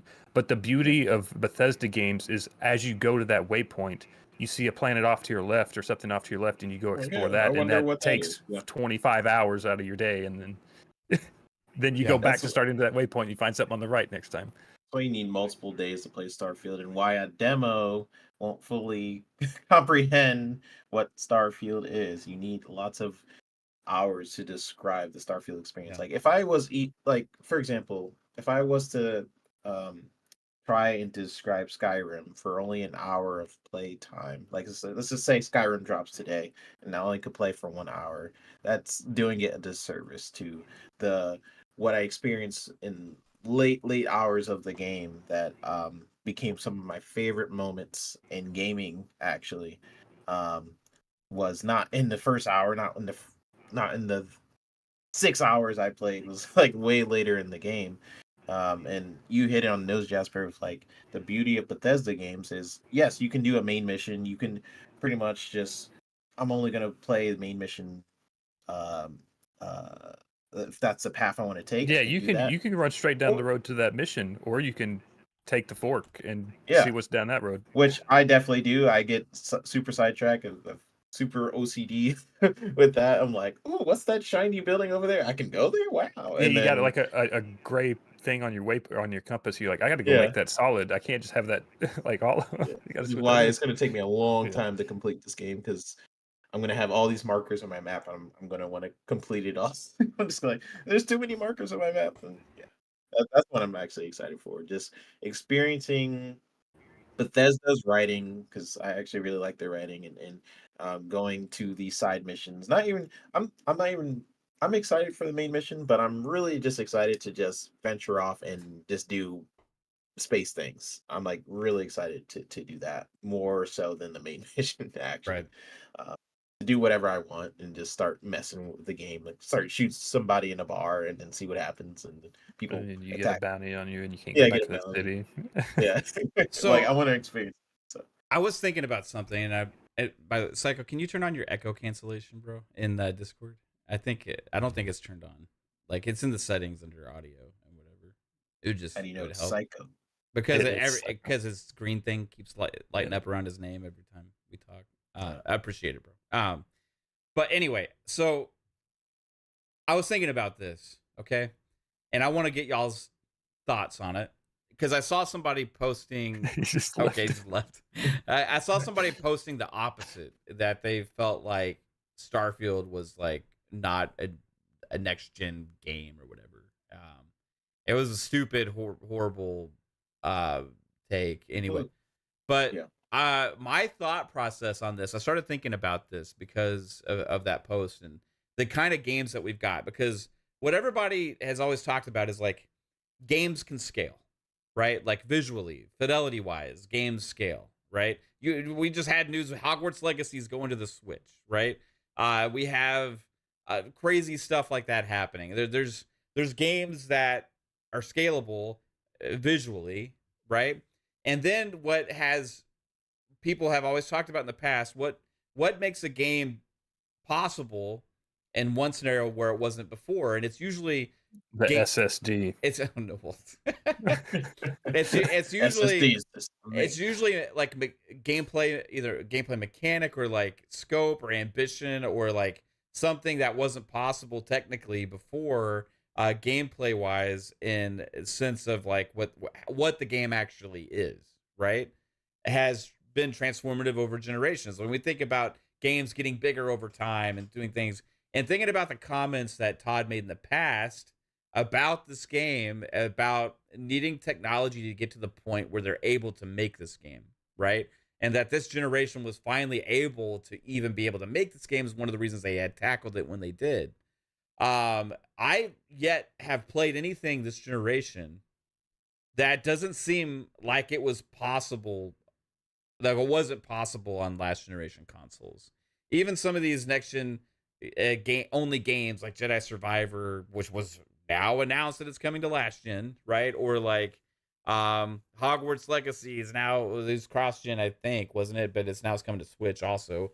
Like basically what I'm saying is like even like Spider-Man 2, it looks like Spider-Man, like, or like I always think games are scalable and then get backlash for it, and then later they prove me. Yeah, because they put it on like something else. Or like Ratchet and Clank ended up going Yeah. to PC, playable on hard drives, and all these kind of things. Like, so I've yet to play anything that I feel like wasn't possible on last gen hardware if the work was put in to make it work or scale it down to that point. But I have a feeling, to be honest with you, that like Starfield might be the first true next generation experience that we get. The thing is, though, like, I get what you're saying, but at the same time, like, if they really wanted it to work on last gen consoles, I think they could. Like, you would just have to take out, like, you would have to half the size of like all the items in the world, probably, just so like your CPU could. But that would keep be track of all that. they would have to limit what the game is, Yeah, right? Not that's just, what I'm not saying, just like, visually, right? Yeah, And that's what I mean. Like, Talking about features. the scope of in this turn. game, the ambition of it is only possible in this generation, I feel like, right? Whereas So yeah, go you're ahead. a developer 3-bit, so I'm curious on your thoughts on that. Like, is this because of the scope and ambition and what this game is trying to achieve, being that they had to wait for the hardware to be able to make this kind of game? Like, is this really the first true next gen experience we're getting with Starfield? The only other game I could compare it to where they needed better hardware in order for this game to run, like it cannot run on an Xbox One or a anything past before that, is the Medium. Like that's the only game I could think of where it kind of needed Because the newer running hardware. it twice, right? Yeah, they're basically running the game But twice. isn't and that it kind of really- the same thing as like split screen in a lot of games? Yeah, I guess it could be akin to that, but that's the only thing I could think of. In terms of features, right? If we're talking about like Right. features in a game that makes it next gen, that's the only Yeah. thing that comes. The to my reason I'm mind, bringing but- that up is because that's what they say cause a lot of these games not to be running and able to run on split screen is because pretty much they're having to run the game twice, right? Yeah, that's Um, their and why a lot of the games that are split screen, like big games, like sometimes look like ass in split screen also, right? Yeah. Like, so I mean, as a feature, maybe because that game with the fidelity that they have, maybe you're right, because they had to do those at like 720 or something, I think, for each one, to be able when to they make that split work. it, forgot how exactly. But yeah, I think you're right. I think they just lessen the resolution to 720 when it splits or Right. something like it changes. Yeah, the chat brought up Flight Sim as well, which I agree with Flight Sim. I would disagree because most of that is cloud streaming. So you think like graphically they like it would just look like crap, but they could probably do Yeah, it. graphically it would look like shit, but you could do it because a lot of it you just stream the world anyway. Right. Like you don't. Like, I mean, the it's entire super game, impressive what they do. Yeah. Like the but- entire game download is over like a petabyte, and you don't download that. But not to You get just- too tricky with that, but would that actually be a SSD thing, or Or no, because Well, because streaming PCs type you of can thing? run with HDs, Yeah. right? Most of that's just Yeah, like internet connection and how fast preloaded like your assets, processor, right. yeah, and how fast your processor can actually decrypt that information that you're downloading and put it in the game. Right. That's Yeah, they did say like because they're loading the entire world. I remember seeing a whole dev thing about it. Like because they have to literally load the entire world, it's like petabytes of data. So that would take forever to download that game, right? Like imagine you trying to play Flight Sim. You're like, okay, it's gonna install in 5 years. Yeah, that's not feasible. So a lot of it is running through the cloud. It's pretty smart how they decided to actually do. I think the And maps you can do maps. small downloads, but like Yeah. for example's sake, I have the full download for Philadelphia and New York City. Mm. It that's is what I did. 200 and some odd gigs because I have all the surrounding roads and cities because of where I used to live in New York versus where I live in PA and where I've lived elsewhere in PA. And having all of that was 200 and some odd gigs just to have the highest resolution of just like the Those two stuff in cities. cache basically. Yeah. And and that's, we're talking about something that's like less than 100 miles radius as far as the area. So yeah, So I mean, it's a lot. amazing technology. Like every time I think about Flight Sim, I just think about the technical achievement that game is. The fact that they were able to basically recreate the entire world. To answer your question, Matt, I do think Starfield is a next gen title in terms of the features it's doing. Wait, what are you gonna say, Jasper? That's what I'm saying. Like, that's why I don't know if like, I think like games could be next gen, but also at the same point, like it doesn't necessarily have to be next gen because they can just implement different tricks to get to that same, like they just trick you. Like they kind of like, just like, look at this mirror over here. It's like, it's fake or whatever. Like, but you can put that on last gen. It's just going to be a different experience than what's on next gen. Like, What instead of having 10,000 cheese wheels in Starfield, you might only have 2,000. So you're not going to find as many cheese wheels, but they're still there. And you may not have 1,000 planets. You may only have 700 planets. So like you just downscale certain things. I remember us having add in a loading screen. Don't like make the planetary travel real time. Just make a hard load screen, stuff like that. But if you're having to change the core game, right? That's what I'm saying. But the game would theoretically still work on last gen. If you we made it, we had would a just conversation, be a slightly different experience, right? If you I don't know what FSP episode this was, but we actually had a conversation about basically having all this new technology for next gen and how devs are not utilizing it properly, and what they end up doing for next gen is like, oh, we have all this extra power that we didn't have last gen, and things they did last gen they didn't have problems with, but all of a sudden this gen they do. And it all came down to just like they have all this extra power that they're not optimizing for, which is mad annoying. But I remember we had a whole episode about that when we talked about Gotham Knights. I guess it was around that time because I was like, there's nothing in Gotham Knights because that game is only on next gen, and I was essentially saying there's nothing in Gotham Knights that is next gen. There's them saying like, oh, it's next gen is just buzz words. They have ray tracing. Yeah, I mean, it was actually announced for last gen consoles. Originally 3-bit, they just canceled them. Yeah, but people were like celebrate, like, yeah, it's only a next gen, but that doesn't. It's only next gen 30 frames per second. Also, right? Like, then it's awesome. Frames. And Starfield is too, right? That's why I had to get a PC. But Gotham Knights on PC is fucking incredible.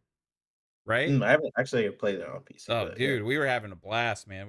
We got it's like $23 on website and downloaded it. Got the enhanced edition. Me, Jasper, and co-op. Jasper, and Steel played co-op on the towers thing, and we played for like 5 hours one night, just blasting through that thing. It was awesome, man.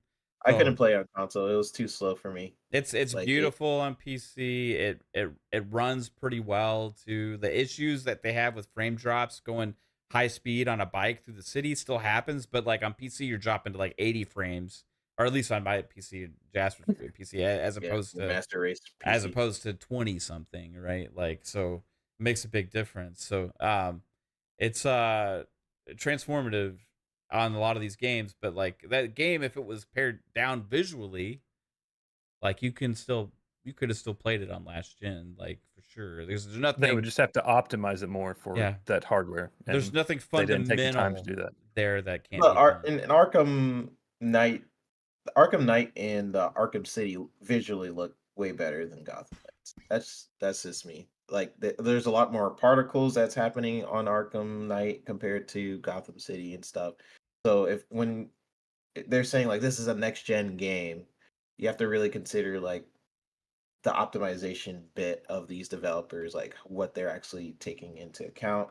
And also a lot of developers optimize for PlayStation first, which means they don't take advantage. I mean, we could keep saying this. Yeah, we've been down this like road. We've been down this road, but like it's still the same thing. Like it's still the same problem. Like whenever a new game comes out, Yeah.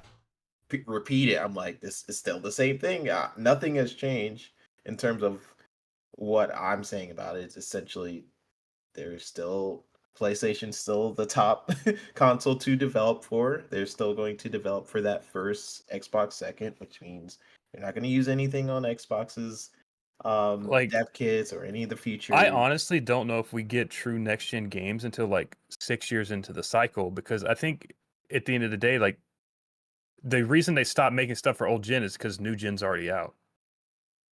Yeah. Like it's just easier to streamline making one game instead of making 17 different versions of the game. Yeah, we've That's true. gotten worse experiences though because of this, Yeah. because they just optimize for the highest fidelity on these consoles, so we don't have as many performance modes as well and stuff. We're good as good options. Sure. Until you start some of hitting them have like gone- hard like VRAM and RAM limits, I don't know if there's any like reason to not be able to put it on old Yeah. gen. Well, they're starting to put stuff on the old gen, like was it Jedi Survivors going to old Yep. gen? The new And Call of Duty is Hogwarts going to be old. eventually came to old Hogwarts gen. went to old gen. Yeah, and it's going to Switch, so I mean they can pare that down to Yeah. the bare minimum, right? It's of hardware. Hey, it works on a toaster. Yeah, pretty much. And Hogwarts was one of those games when it came out that it was a CPU bottleneck game. Yeah, So if they can get that shit to work on a Switch, you can get anything to work and on the a fucking Switch. performance It's just- mode on Hogwarts on console was a drastic difference to the quality mode, right? So that was one I was like, man, like, do I want to play this in 30 frames because of how much better it looks? Like, and then you're like, no, but then the performance mode looked bad too. That's one I actually have considered going and playing back on PC again, just because, like, I know that it'll be like, I won't have that trade off, right? The hallways in Hogwarts are so Yeah. beautiful with the graphic mode with the ray tracing shiny- on. Yeah. Yeah, so good. So I want to get a quick prediction score, because that was the trend today going on social media, was a prediction of score for Starfield. So Psycho, what is your score prediction for Starfield? I'm gonna say 93. 93, right on. I think your echo's gone too, so I don't know what you did, but I think it's fixed. So 93. Jasper, what about you?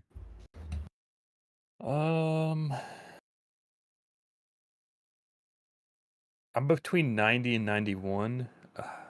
I'm gonna say 91. 91. Okay. Yeah. Fair enough. Fuzzy. Because of media bias from places like Game Rant, I'm going to say somewhere between an 88 and a 91. Yeah, they're probably gonna give it like a 6. So 88, There's gonna be 91. some media. IGN might say it's a It- PlayStation the 5 game exclusive next week. looks great, but too many planets. I couldn't figure out where to go. Right. A 6. Some Like, nonsense like that. Yeah. 3-bit, 92. 92. Okay. Just because of media bias, I feel like it should be maybe higher, but I haven't played the game yet. I'm sure it's gonna be great. But I say 92. But I'm trying to take into account the media bias that's coming with this game already, and I don't know. Well, We'll see. there's one thing for sure. This game's going to be reviewed a lot. So there's going to be a lot of scores for Starfield. Okay. Yeah. That being said, I think that will hopefully limit some of the media biasness, because some of those will be like all the smaller sites that review it will hopefully counterbalance some of the big sites that may Usually there's more reviews for PlayStation games. Like if it's a multi-plat. well, this is going to be reviewed heavily More on thing. PC as well, because Yeah, it's a very PC first that's game what I'm also, thinking. like, so I'm thinking like overall 94. 94. That's pretty And good. I think, I think I've seen a lot of games get in the mid 90s this generation now, especially this past year. And if I think the kind of games that are getting those scores, like Final Fantasy 16, Street Fighter 6 is like a 92, all that kind of stuff, with the scope and ambition of what Starfield is doing, and with some of this early feedback and impressions you're starting to see show up on social media from people that are either playing it or know somebody that's playing it, and what they're telling them, I think it's going to be a damn special thing, and the people are just not going to be able to help themselves but from give it high 90s and 10s from a lot of places. So I'm thinking it's going to prop it up, and we're going to see a mid 90s score. But just because of the biasness that you guys are talking about, I'll go with the 94. Baldur's Gate 3 is a 97, I believe, right now, or roughly around that. But it doesn't have as That's many the PlayStation exclusive, right? And it also has nudity It's in it. not And a lot of people like that. It's not I know. exclusive. It's just temporarily while they work out the kinks on the Series S No, it's version. exclusive. No, it's not exclusive.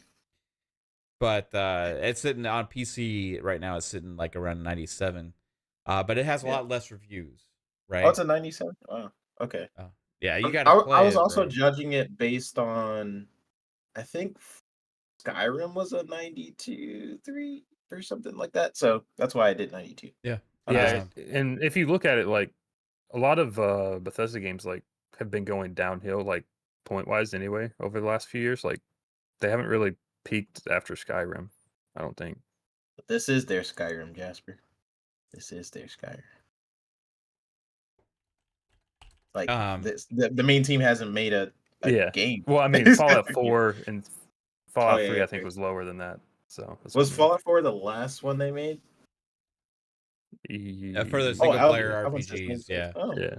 Okay, maybe I should go higher, but I'm gonna stick with 92. Alvin said it was 96. I thought it was lower. Maybe there was like two different versions. Maybe Alvin, you can confirm this for me. There was an Xbox version that had a score, and then like the yeah. PC If you look at version. Metacritic, they have scores for every platform. Right. One other note. I'm not going to dive into this long or whatever, but we had talked about Embracer Group on an episode recently of one of our shows. I can't remember which one, but it was Stephen Totillo from Axios did put out there today that it was a Saudi Arabia company that backed out of the $2 billion deal with Embracer Group, causing these issues, which we had speculated about. That's what I thought it was probably. And turned out to be that's what the case is, and there's huge implications potentially for both companies, that Saudi Arabian company plus also Embracer Group. So we'll continue to keep an eye on it and see what the fallout is from Embracer Group's side. THQ had their showcase the other day that was pretty good. So there's a lot of good games on the horizon. So hopefully things start picking up for them, because it could be disastrous if they have to like start closing even more studios. Shouldn't it be bad for the other party? Because it's kind of like why Elon Musk was forced to buy Twitter. It's because he already said he was going to, and he was like, "Shoot, I don't want to buy Twitter," but then he already said he had already, he was already under contract to buy is it. it like Yeah, he tried to back out because Twitter lied about their to him. numbers. Yeah. Yeah, it was because it was like robots or something. Yeah, who knows what happened with this situation? There's not enough information right now to say. No. But anyway, we got another segment here, guys. It's called Tidbits.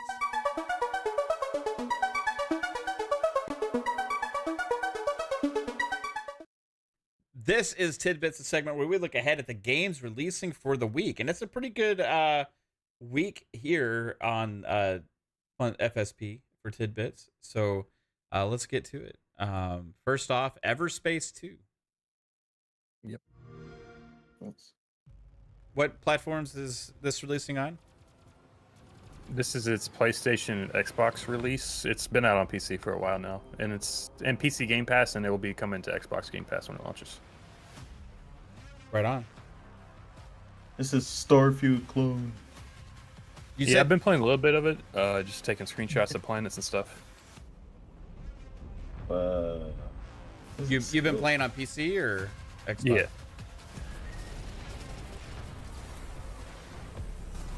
What the heck? There's a lot of stuff happening. Oh, what the hell? I'm getting a buffer all of a sudden. Oh, I'm not buffering. Oh no. Oh no, what's happening? Oh no. Oh no. Oh no. I leave activity. I'm gonna have to join it again. My stuff's messing up. Need a SSD. There we go. SSD. There you go. Okay, come on. There we go. Sorry about that, chat. Is it good? Yeah, it's working now. Good. I'm like 30 seconds in though. Y'all are probably further than me. I think I saw on your stream it reset to the same time I was at. Okay. Yeah. What are your thoughts on the game so far, Jasper? Gameplay's all right. I'm just mostly playing it to take screenshots of the stars and the planets. I think it's a beautiful game. Like, I'm just kind of playing it for the views, but It looks way better than I thought it would look like. This is pretty cool. Everspace was like a game I played a long time ago, I think, right? Like, wasn't the original like an older game? I think it came out before the Xbox One X or shortly before it, and then they were one of the first companies to do, I think, a Good One logo. X upgrade. I'm thinking of a different game then. T for teen. Yeah. This Good next logo one design. is Hammer Watch 2. Oh, this looks cool. What is it? What is RuneScape, this? maybe? What is this releasing on? PC only. PC only? There's supposed to be console versions coming, but they have placeholders for December 31st.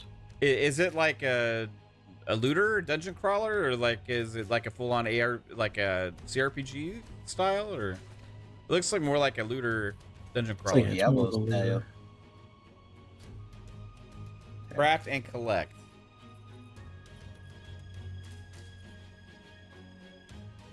Hmm.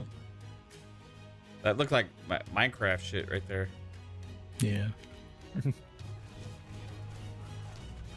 The inventory. This looks really fun, actually. Yeah. Whoa. Crap.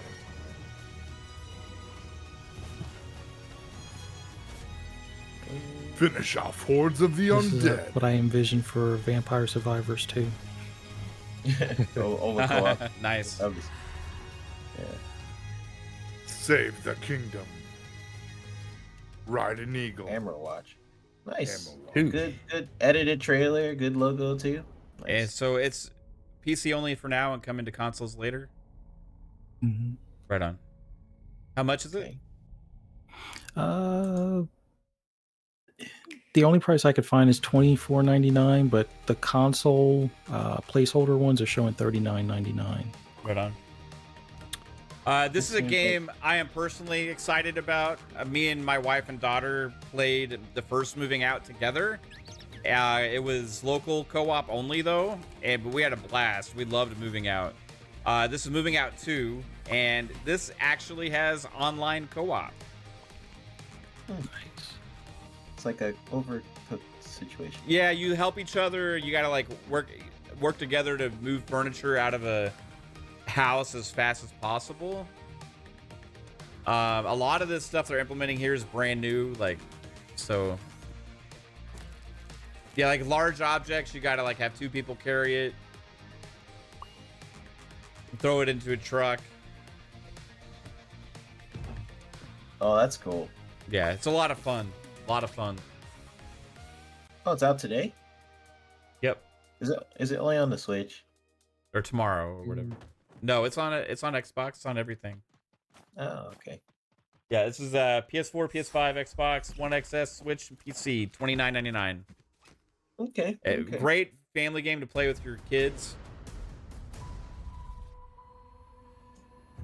Nice. This is PlayStation's at least marketing game. I don't know if it's they're making it or whatever, but This is their exclusive for the year. yeah, the games as a service At battle 40 royale type bucks. thing. Yeah. Yeah. Kind of looks like League of Legends. The art style. Yeah, I thought this got delayed. Did this get delayed like last minute?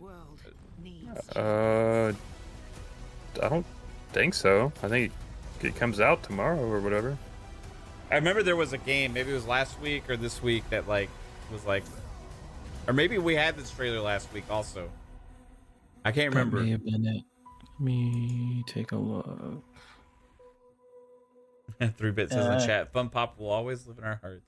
Yeah. Yes.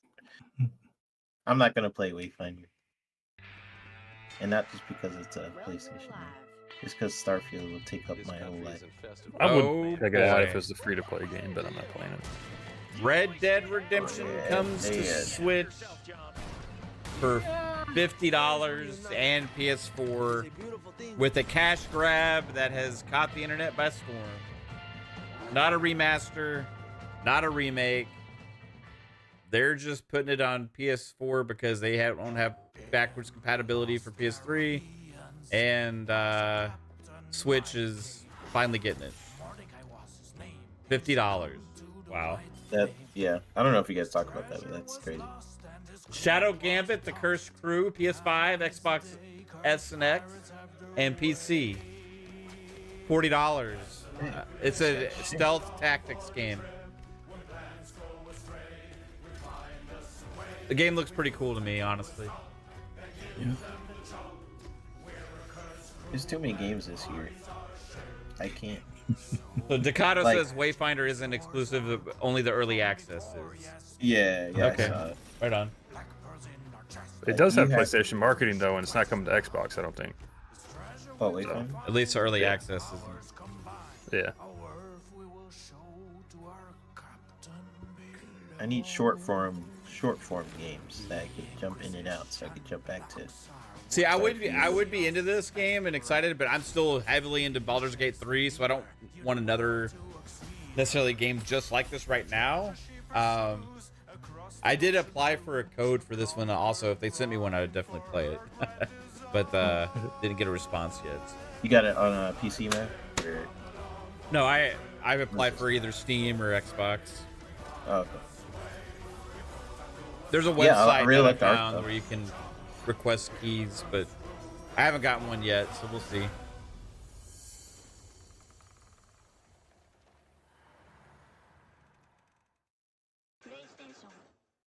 Next up is Vampire Survivors, finally hitting the Switch. $4.49. I might actually get this for the Switch. I mean, it's only like a $3 game, so why not? Right, I mean, and that like is something that I would actually enjoy on it because it doesn't matter how shitty the Switch is, right, to play this. Seems easy at first, right? But swarms of increasingly stronger monsters will appear. Switch owners finally get access to this crack. Yeah. Getting treasure chests from Oh, when you hit that 5 It's actually a tier great chest. Switch. You'll acquire This would be a great weapons and Switch upgrades for your Yeah, don't pick up the chests until you have like 20 chests on the ground. That way you get all your items from Yeah. your levels first. Oh, what? No one told me that. What other Yeah, if you use your chest, you lose that on items. You can't get your 5-star sometimes. Your 5-star item or whatever, 8-star item. So Do y'all you want to get remember all your when- levels first and then open the chest. Do y'all remember when I had so much shit going on the screen that it brought the Series X to its knees when I was streaming it? Like, Yeah. that was crazy. That's funny. Out of all the games, Yeah. Vampire Survivor. Bomb Generic Rush. Jet Set Radio. Yeah, Bomb Rush Cyberpunk. Switch and PC. Friday. $40. Wow, I've been waiting for a Jet Set type game for years. Oh, this is Jet Set all over. Now that it's here, do I have time for it? I've been waiting so long. Wait for the real Jet Set game that Sega is making. Oh yeah, I forgot about that. Is that real? I believe so. Jet Set Radio 3, Those yeah. are good. But we got Bomb Rush Cyberpunk. I don't like their logo. In this game, They need to work on it. numbers are Madden 24. Woo! Yeah, I'm doing the midnight release for this. I'm just assuming there's going to be a copyright track on this game, so I muted it. Yeah, might as well mute it. You playing Midnight? Midnight? Yeah, I got to buy my NFTs before they fucking go up in value. Get them while they're cheap. Oh, right on. I get Madden every year, so like You're love, part of the problem, man. well, I love football and I do enjoy playing. You could just not buy it. There's that arcadey football coming out that's kind of like NFL Streets, but it's a Yeah, I little saw more. that too. Buy that Yeah. one. So they could change stuff for the main Madden. And then Texas Chainsaw Massacre, PS4, PS5, Xbox One XS, and PC, $40. By the way, Madden 24 is $70, releasing on everything but Switch. And this is on Game Pass, Chainsaw Massacre. Wow. I felt that. Damn, that's a little brutal. Dang. I mean, it's Texas Chainsaw Massacre. It's not Barbie. They gotta be so rude. Barbecue, I want it. 18th for $40. That's Game Pass? Yeah, it's on Yep, Game Pass. Game Pass day one. Ooh, we eating good. Nice. I mean, that's yeah. Listen, we're Jasper, gonna I don't want to hear. That's, That's what I thought, Jasper. That's it for tidbits this week, everybody.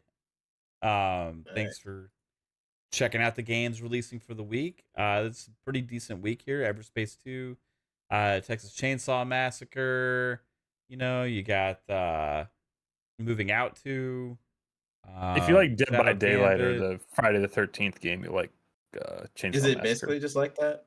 Yeah, it's basically like the Friday the 13th game or Dead by Daylight or whatever. So You could play as the killers. I think this one there's 4 or 3 killers at the same time as Yeah, the it's like 4 the survivors. Yeah. Yeah. I mean, it could go either way. It could be really good or just kind of trash. But I like Texas Chain, so Massacre. So I'll check it out. Yeah, right on.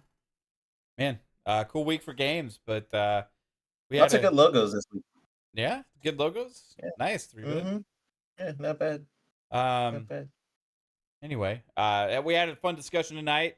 Jasper lit the internet on fire today, and we had a good discussion about that, and then also Starfield and stuff there as well. So I appreciate everybody in the chat for tuning in for this episode of FSP, and let's get everybody out of here with some outros. Psychonauts, thanks for being here as always, bro. Tell everybody where they can find you, sir. Not a problem. Thanks everyone for coming out. You can find me everywhere. Psychonauts8 on social media. Here every Monday at Is he on mute? FSP at 10. No, No. You know him? I can hear him. Yeah. You can find me everywhere on Xbox Ultimate. Yeah. Fuck, Fuzzy, you got me fucked up. All right, good night, everybody. Wait, is Psycho talking? Is he here? Shut up. I can't hear him. You can't hear him? You must have him on mute. Well, maybe you tried to get rid of his echo earlier or something. That's weird. Can you hear me, Yeah. Fuzz? Yeah, I can hear you. I can hear 3-Bit, Yeah. and I can hear Jasper. I can't hear Psycho. Psycho, say something to Fuzzy. Hi, Fuzzy. I can't hear you. That's weird. All right. I'm going to take you on the qualifying for Forza Motorsport. Haha. You got nothing. He's talking Forza shit to you now, Yeah, he Fuzz. tried to do Yeah, some he's- weird insult that I don't think would work for you, but Jasper, where can everybody find you, sir? yo, check it out. You can see me on Twitter making IGN redo their content. I'll try to do something next week this big, but I don't know. It's kind of tough to do this. So, but yeah, well, Jasper Twitter, Jasper YouTube, all that fun stuff. I'll be streaming Starfield when that comes out. I'll be playing that. So look forward to that at the end of the month. Going to try to go live right at 8 p.m. on the 31st. And then it's 10 p.m. Monday and Friday night right here on the Fun Speculation Network. So yeah, that's what I do. Right on, bro. Thanks, Jasper. Fuzzy, where can everybody find you, sir? Oh, just thank you for having me on, and thanks to everybody in the chat. Don't forget to hit the like button and subscribe if you haven't already. Always fun doing this. And for those that want to hear my rambles and rants on anything gaming related, just follow me on the app formerly known as Twitter at fuzzy_Belvedere. And then look forward to seeing you guys here at 10 p.m. Eastern Standard Time on Friday for Xbox Ultimate. Look forward to seeing you there. Right on, bro. Appreciate you, Fuzz. And 3-Bit, where can everybody find you, sir? Appreciate being on the show. Came late after our work event. I've been drowning in work, but always good to be on the show with you guys. You guys can find me on Twitter at i3bit, and yeah, that's pretty much where you guys can find me. I pop in when I can at this point, but love y'all, everybody in chat. You guys are awesome. Good amount of games coming out this week. Tidbit, so looking forward to some of those actually. Yeah. I don't know if I can play all of them, but we'll see. What you need to be doing is getting Baldur's Gate 3 and playing that. I'm afraid to play that game. It's What only if I a like 60-hour game. Jasper, I'm like 30 plus hours in, and I'm still in Act 1, bro. You just like breeze through it, man. So much stuff. Well, what do you got to do? Like, I mean, there's so much stuff to explore, so much story to uncover, like so many different places. What if I really like a character and they die? That's why you save them. Yeah, you you mean save? Yeah, you just save that too, but you hit you hit F5 a lot. That's what you do. Okay, cool. But yeah, thanks for being here as always, bro. I will be on Xbox Factor podcast tomorrow. And we'll have some fun discussions there for sure, especially if you like talking about the IGN stuff. There's probably going to be some more of that tomorrow. Just a heds up. Wait, did I make a gaming topic of the week or just not today? I think you might have. You might have, Jasper. Check me out on Friday. Fridays things are happening. But go ahead. What do you mean things are happening? Some of the commercials I worked on are launching on Friday. Affleck. Yeah, he's got to get that Affleck. Oh, the Affleck stuff. Freaking Affleck stuff. Right. Yes. Okay. So, cool. Right on. Yeah. We'll look forward to that. Yeah. So I'll be on Xbox Factor podcast tomorrow on Mr. Boomstick's channel, Double Barrel Gaming. Tomorrow, it's at I think 12 p.m. Eastern time. Yeah, lunchtime I think. Yeah, and besides that, PM in the PM will be Thursday, 7 p.m. Eastern time. And with Pong Soul and I'm sure he might have some things to add to this as well. And then also Friday's Xbox Ultimate podcast at 10 p.m. Eastern every Friday night. Besides that, I'll be playing Baldur's Gate 3 and maybe a stream here and there. We did stream Halo Infinite the other day. I got my overlay set up thanks to Caitlin for streaming from the PC as well.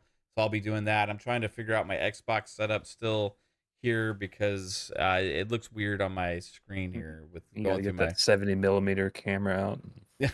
Yeah. But I appreciate you all being here. This chat was awesome tonight. You guys rock, and always thanks for the support. It's never expected, always appreciated. And hope you all have a super fantastic night, unless you're IGN. Peace out. Bye. Bye.